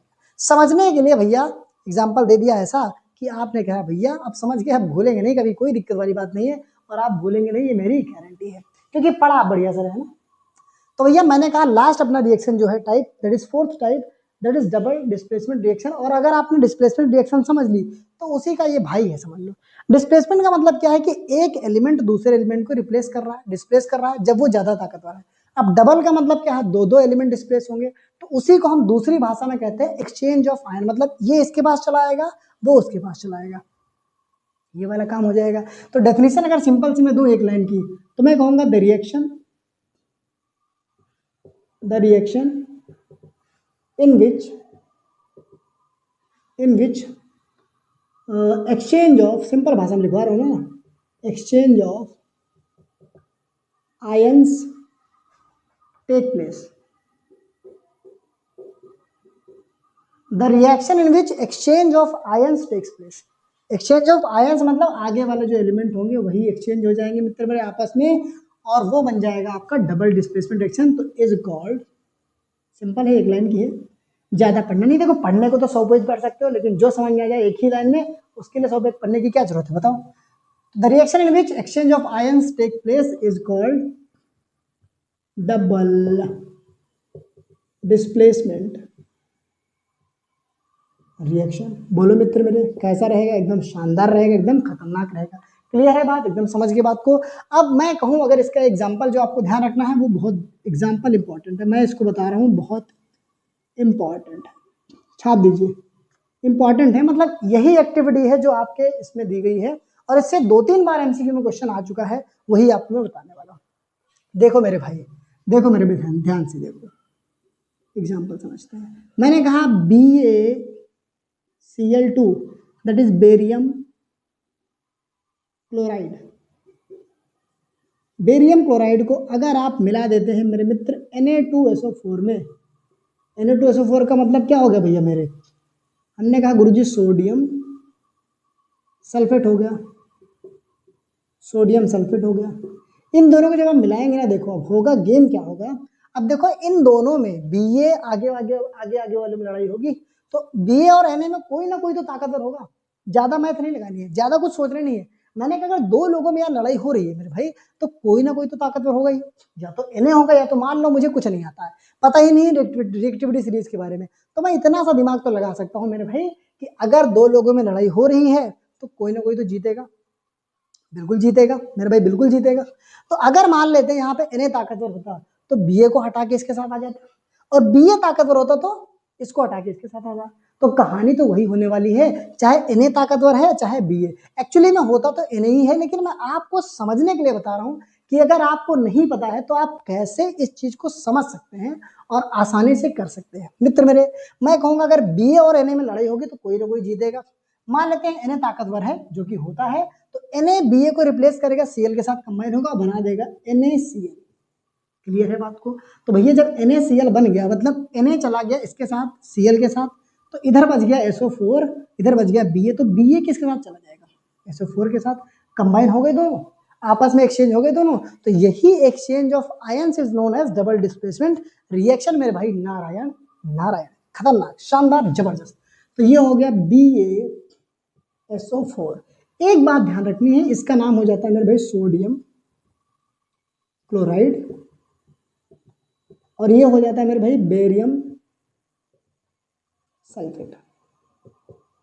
दूसरी बात मेरे भाई, ये जब बनता है तो बिल्कुल एक इनसॉल्युबल कंपाउंड बनाता है, और जब किसी रिएक्शन में इनसॉल्युबल कंपाउंड मतलब ऐसा कंपाउंड बने जो पानी में घुले ना, नीचे जाके सेटल डाउन हो जाए, उसको प्रेसिपिटेट बोलते हैं। तो BaSO4 जो होता है वो व्हाइट कलर का प्रेसिपिटेट बनता है, नीचे सेटल डाउन हो जाता है, तो कहेंगे व्हाइट PPT। और PPT का मतलब पावर पंप जनरेशन नहीं है मेरे भाई, इसका मतलब होता है प्रेसिपिटेट। प्रेसिपिटेट का मतलब होता है insoluble compound that settles down, मतलब ऐसा कंपाउंड जो पानी में यार घुल नहीं पाएगा, नीचे जाके बैठ जाएगा, ठीक है, टेस्ट ट्यूब में नीचे बैठ जाएगा, वो हो गया भैया प्रेसिपिटेट। और ऐसी रिएक्शन जिसमें PPT बनता है, इसको एक और नाम से जान सकते हैं, that is called precipitation reaction. तो इसीलिए ये रिएक्शन थोड़ा सा इंपॉर्टेंट बन जाता है, क्योंकि आपका ये एग्जांपल है प्रेसिपिटेशन रिएक्शन का भी, और एग्जांपल है मेरे मित्र किसका, डबल डिस्प्लेसमेंट का भी। क्लियर है बात को, शानदार तरीके से छिल दिया। यही एग्जांपल आपके एनसीईआरटी मैया में दिया गया है, और इसको आपको याद करना है। क्लियर है बात, याद कर लेंगे भैया, याद हो गया, याद क्या कर लेंगे, तो क्या कर दिए, छाप दीजिए, छाप दीजिए, जल्दी छापिए, जल्दी छापिए।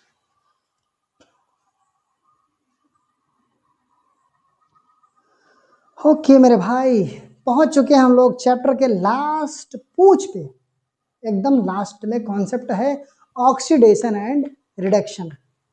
पढ़े, इसको भी लपेट दें। इससे क्वेश्चन आना मतलब तय है, अगर पहले चैप्टर से कोई क्वेश्चन फंसा तो वो ये तय है कि ऑक्सीडेशन और रिडक्शन से आएगा ही आएगा, ऐसा हो ही नहीं सकता अगर पहले चैप्टर से क्वेश्चन आए और इस टॉपिक से क्वेश्चन ना आए। तो क्या कहेंगे, इसको छाप दीजिए। बोले गुरुजी ये है छपने वाला कॉन्सेप्ट, तो कह दो छपेगा। छपेगा मतलब छपेगा। अब इसमें है क्या, समझिए, मैं तोड़ के समझाता हूँ, देखो ध्यान से, बहुत आसान भाषा में और सिंपल भाषा में, और क्वेश्चन कैसा आता है वो भी बता दूंगा मैं। तो मैं अगर मोटी मोटी बात करूं, देखो ऑक्सीडेशन की, तो अगर आपको देखो पढ़ना है ऑक्सीडेशन हायर क्लास में, तो इसको आप इलेक्ट्रॉन के रिलेशन में भी पढ़ सकते हो, लेकिन अभी उतना मुझे जाने की जरूरत नहीं है।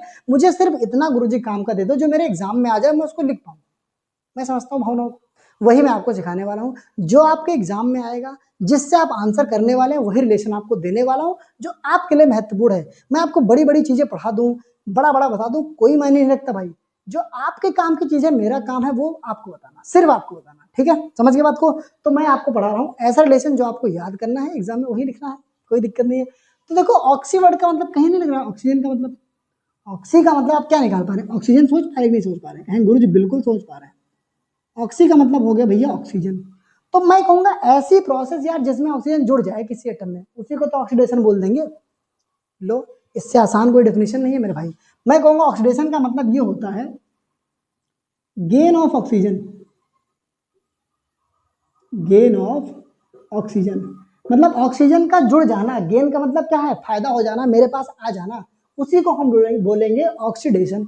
या तो इसी को हाइड्रोजन के टर्म में क्या कहेंगे भैया, मेरे कहेंगे loss of hydrogen, loss of hydrogen. लो, कोई दिक्कत नहीं है, दो तरीके से आप बोल सकते हो। ऑक्सीडेशन का पहला मतलब तो ऑक्सीजन दिमाग में चमकना चाहिए, और ये कहोगे भैया जब गेन ऑफ ऑक्सीजन हो रहा है तो उसको ऑक्सीडेशन बोल सकते हैं, अगर हाइड्रोजन का लॉस हो रहा है तब भी हम उसको ऑक्सीडेशन बोल सकते हैं। बोलो, तो मैं कहूंगा gain of oxygen or loss of hydrogen is known as oxidation. बोलो, क्लियर है, शानदार है, खतरनाक है। इसी तरीके से इसको उल्टा कर दो, ऑक्सीडेशन का उल्टा हो गया रिडक्शन, रिडक्शन हो गया। अब रिडक्शन क्या है मित्र मेरे, रिडक्शन उल्टा कर दो, मैं कहूंगा लॉस ऑफ ऑक्सीजन, रिड्यूस हो गया, रिड्यूस, रिडक्शन का मतलब क्या हो गया मेरे भाई, रिडक्शन का मतलब हो गया मित्र मेरे रिड्यूस हो जाना। तो रिड्यूस हो गया, और क्या रिड्यूस होगा, ऑक्सीजन। तो लॉस ऑफ ऑक्सीजन कह लो, या तो कह लो मित्र मेरे गेन ऑफ हाइड्रोजन कह लो, दोनों ही बात एक ही है। इसका मतलब शक्तिमान ही गंगाधर है, और गंगाधर ही क्या है, शक्तिमान है मेरे भाई। क्लियर है बात, समझ गए बात, शानदार तरीके से। अब देखो बात को ध्यान से समझो, क्वेश्चन कैसे आएगा इंपॉर्टेंट वो है, क्वेश्चन कैसे आएगा इंपॉर्टेंट वो है।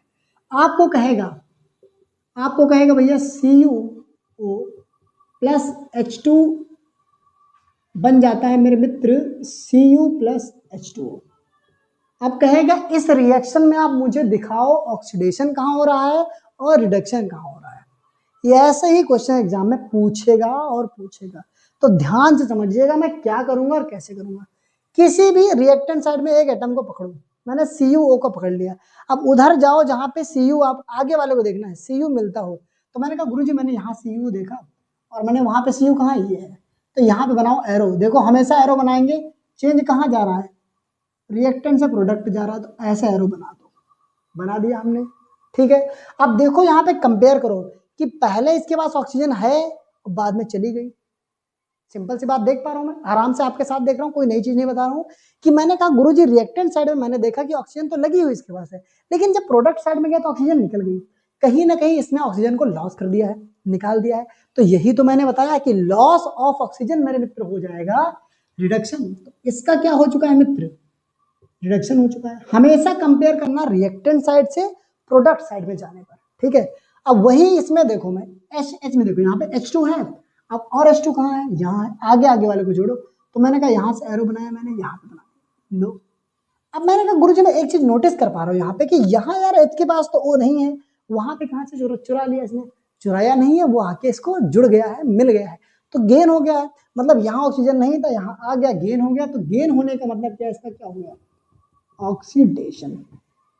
क्लियर है बात को, ऑक्सीजन का लॉस होना मतलब रिडक्शन हो गया, ऑक्सीजन का गेन होना मतलब ऑक्सीडेशन हो गया। एक और क्वेश्चन पूछा जाता है, कहेगा इसी में तुम बता दो मुझे, इसी में तुम मुझे बता दो ऑक्सीडाइजिंग एजेंट, ऑक्सीडाइजिंग एजेंट, और मुझे बता दो आप रिड्यूसिंग एजेंट। लो ये भी तगड़ा सवाल है, ऐसी ट्रिक दे दूंगा ना, ऐसी ट्रिक याद करने की, कसम से भूल नहीं सकते, कसम से कह रहा हूँ भूल नहीं सकते। हमेशा मतलब रखो रिएक्टेंट साइड से, प्रोडक्ट में क्या बन रहा है वो हम कंपेयर करके बता देते हैं, रिएक्टेंट साइड ही मुझे बताएगा कि ऑक्सीडाइजिंग एजेंट कौन है, रिड्यूसिंग एजेंट कौन है। मैं ज्यादा डीप में नहीं जाऊंगा, सिंपल से आपको प्रोसेस बताऊंगा। भैया ऑक्सीडाइजिंग का मतलब है ऑक्सीजन से जुड़ा हुआ, मतलब इसमें O का इन्वॉल्वमेंट होगा ही होगा, और रिड्यूसिंग का मतलब ऑक्सीजन का ना जुड़ना, मतलब नो ऑक्सीजन। सिंपल सी बात समझो, देखो कि अगर मेरे को ऑक्सीडाइजिंग बोल रहा है मतलब ऑक्सीजन का इन्वॉल्वमेंट है कहीं ना कहीं, ठीक है। और अगर रिड्यूसिंग बोल रहा है तो भैया ऑक्सीजन नहीं है, रिड्यूस हो चुका है। तो रिएक्टेंट साइड में जिस पर ऑक्सीजन होगी, अब देखो इस पर ऑक्सीजन है मित्र मेरे, तो ये बन गया मेरे भाई ऑक्सीडाइजिंग एजेंट। क्लियर है, एकदम सिंपल भाषा में। अब यहाँ पर देखो रिएक्टेंट साइड में जिसके पास ऑक्सीजन नहीं है मतलब H2, ये बन गया रिड्यूसिंग एजेंट। बोलो इससे आसान तरीका हो सकता है, कहें गुरुजी बिल्कुल नहीं। रिएक्टेंट साइड में आपको देखना है जिसके पास ऑक्सीजन होगी वही होगा ऑक्सीडाइजिंग एजेंट, और जिसके पास नहीं होगी ऑक्सीजन वो हो जाएगा रिड्यूसिंग एजेंट। बोलो बाकी बहरलाल की जय जय और जय। क्लियर है बात, शानदार है, खतरनाक है। ये हो गया आपका लास्ट टॉपिक।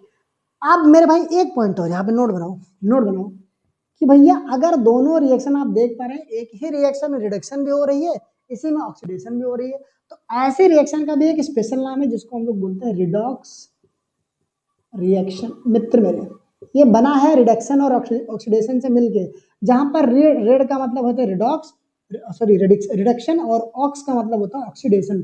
तो मैंने कहा the reaction in which oxidation and reduction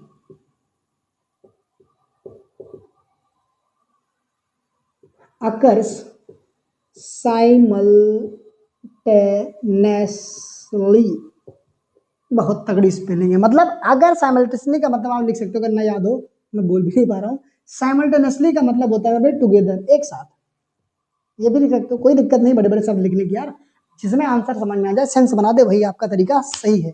तो the reaction in which oxidation and reduction occurs simultaneously, या तो कह सकते हो टुगेदर, एक ही साथ होते हैं, is called redox reaction.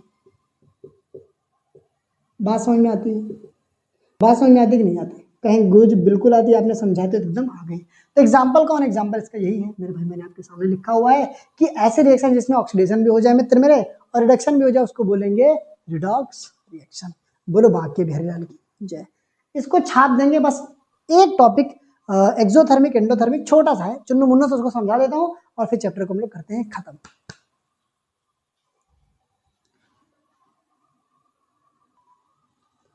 Last topic महाराज जो चुन्नू मुन्नू से है, बहुत ही सिंपल से कॉन्सेप्ट है, उनका नाम है एंडोथर्मिक एंड एक्सोथर्मिक रिएक्शन। तोड़ के शब्दों को समझा दूंगा बहुत आसान भाषा में, ध्यान से समझना मेरे मित्र। देखो थर्मा वर्ड मैंने अभी बताया आपको, थर्मा वर्ड का मतलब होता है मित्र मेरे हीट। क्या बताया मैंने? हीट बताया। एंडो का मतलब आप समझिए बात को, एंडो का मतलब होता है इनसाइड, अंदर। तो ऐसी प्रोसेस जिसमें हीट अंदर जाती है, इसका मतलब एब्जॉर्ब होती है, उसी को बोलते हैं एंडोथर्मिक रिएक्शन। तो मैं कहूं अगर the reaction in which heat is absorbed is called endothermic reaction. Clear है? Endothermic reaction. इसी का उल्टा देखो, एक्सो का मतलब क्या होता है? एक्स का मतलब होता है मेरे बाहर निकलना, मतलब आउटसाइड। और थर्मिक का मतलब मेरे मित्र क्या हो जाएगा? हीट हो जाएगा। तो भैया ऐसी रिएक्शन जिसमें हीट बाहर निकल जाएगी, इसी का उल्टा, एंडो का उल्टा, वो हो जाएगी एक्सोथर्मिक रिएक्शन। तो मैं कहूंगा the reaction in which heat is released, बहुत ही आसान वर्ड है, रिलीज्ड इज कॉल्ड मेरे मित्र इज कॉल्ड एक्सोथर्मिक रिएक्शन। अच्छा, सबसे बड़ा सवाल ये रहता है कि भैया कैसे पहचान ले मेरे भैया कि कौन सी एंडोथर्मिक है कौन सी एक्सोथर्मिक है? तो बहुत सिंपल सी ट्रिक बताता हूँ। अगर हीट एब्जॉर्ब हो रही है तो वो उसको एरो पर लिखा जाता है, जो आपके इक्वल टू वाला एरो बनता है ना, उस पर लिखा जाएगा। और हीट अगर निकल रही होगी तो उसको प्रोडक्ट साइड लिखा जाएगा। कैसे? यहाँ पर देखो, मैंने अगर पहला एग्जाम्पल लिख दिया यहाँ पे CaCO3, इसको हम लोग जब हीट करते हैं, यहाँ पर देखो हीट लिख दिया मैंने यहाँ पर, इसका मतलब है हीट एब्जॉर्ब हो रही तब ये टूटेगा। तो अगर हीट एब्जॉर्ब हो रही तो उसको कहाँ लिखेंगे? एरो पर। तो एरो पे लिखा है, इसका मतलब वो एंडोथर्मिक है, क्योंकि एरो पर लिखने का मतलब हो गया हीट को एब्जॉर्ब किया जा रहा है। तो यहाँ पर बन जाता है CaO प्लस में CO2। तो this is the example of endothermic reaction. अब यहाँ पे देखो मैंने एक चूना वाली रिएक्शन लिखवाई थी, CaO प्लस में H2O, तो ये बन रहा था मित्र मेरे CaOH का होल ट्वाइस प्लस में हीट। अब देखो हीट यहाँ पे लिखी है, इसका मतलब ये रिलीज हो रही है, बाहर क्यों रिलीज हो रही है? इस साइड लिखा मतलब रिलीज हो रही है, एरो पे लिखा मतलब एब्जॉर्ब हो रही है। तो जिसमें यहाँ पे लिखा है वो रिलीज हो रही है मतलब एक्सोथर्मिक है, और जो यहाँ पे लिखा है वो एंडोथर्मिक है। This is all about the chapter. मैंने चैप्टर की मलाई निचोड़ करके आपके सामने रख दी है। कोई भी कॉन्सेप्ट ऐसा नहीं छोड़ा है जो आपको दिक्कत दे जाए। फिर भी मैं मान लेता हूं अगर आपको दिक्कत आ गई मित्र मेरे, दिक्कत आ गई मेरे बंधु, मेरे भाई, मेरे प्रिय छोटे छोटे बच्चे, मेरे भाई, मेरे बिल्कुल समझ लो लाडले दिल के प्यारे, अगर आपको दिक्कत आ जाती है तो कोई दिक्कत वाली बात नहीं है। आपका भाई भाई उसको भी क्लियर करने के लिए तैयार है। तो कमेंट बॉक्स में क्या करेंगे, जो भी डाउट आएगा छोटा मोटा चुन्नू मुन्नू सबको छाप देंगे, सर मुझे ये समझ नहीं आया, ये समझ में आया, क्लियर है, मैं उसको समझा दूंगा। अगर मान लो जैसे नहीं समझना तो एक बार अगर फिर से देख लो वीडियो रिवर्स करके, फिर भी नहीं समझना था तब ऐसा करेंगे, ठीक है? एक बार मेहनत तो कर ही लोगे खुद यार, ठीक है? तो भाई मैं बता रहा हूँ बहुत मेहनत लगी है वीडियो बनाने में, वन शॉट मतलब समझ लो अभी रात के बज रहे होंगे 12, मैं वीडियो बना रहा हूँ आपके लिए सिर्फ और सिर्फ क्योंकि आपसे इतना प्यार है यार, आपके लिए मेहनत करने में मजा आता है। तो क्या करेंगे, अपने भाई को प्यार देंगे कि नहीं देंगे? बिल्कुल देंगे अपने भाई को प्यार, और ऐसे ही मेरी सहायता मैं सपोर्ट करते रहेंगे, मजा आ जाएगा।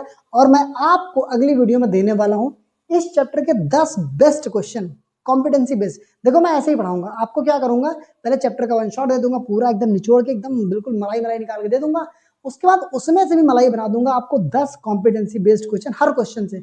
और अगर आपने ये प्रिपेयर कर लिया ना, साइंस में 100 में 100 आपको कोई रोक ही नहीं सकता, रोक ही नहीं सकता, रोक ही नहीं सकता।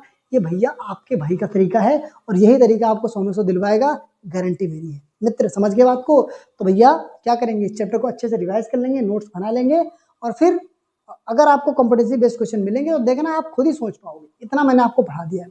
तो तब तक के लिए क्या है, Radhe Radhe, bye bye, enjoy करेंगे, खुश रहेंगे और पढ़ाई दमदार तरीके से करेंगे। आपका भाई आपके साथ खड़ा है, मैटर ये करता है कि आप अपने साथ खड़े हैं कि नहीं। हमेशा आप मुझे मुश्किल वक्त में पाएंगे अपने साथ, और हमेशा हम लोग साथ में ही काम करेंगे, मेहनत करेंगे। तब तक के लिए धन्यवाद, खुश रहिए, Radhe Radhe, bye bye. Channel को सपोर्ट करिए, इतना सा काम कर दिए, ये प्यार तो आपका भाई डिजर्व करता है मेरे भाई, ठीक है? धन्यवाद।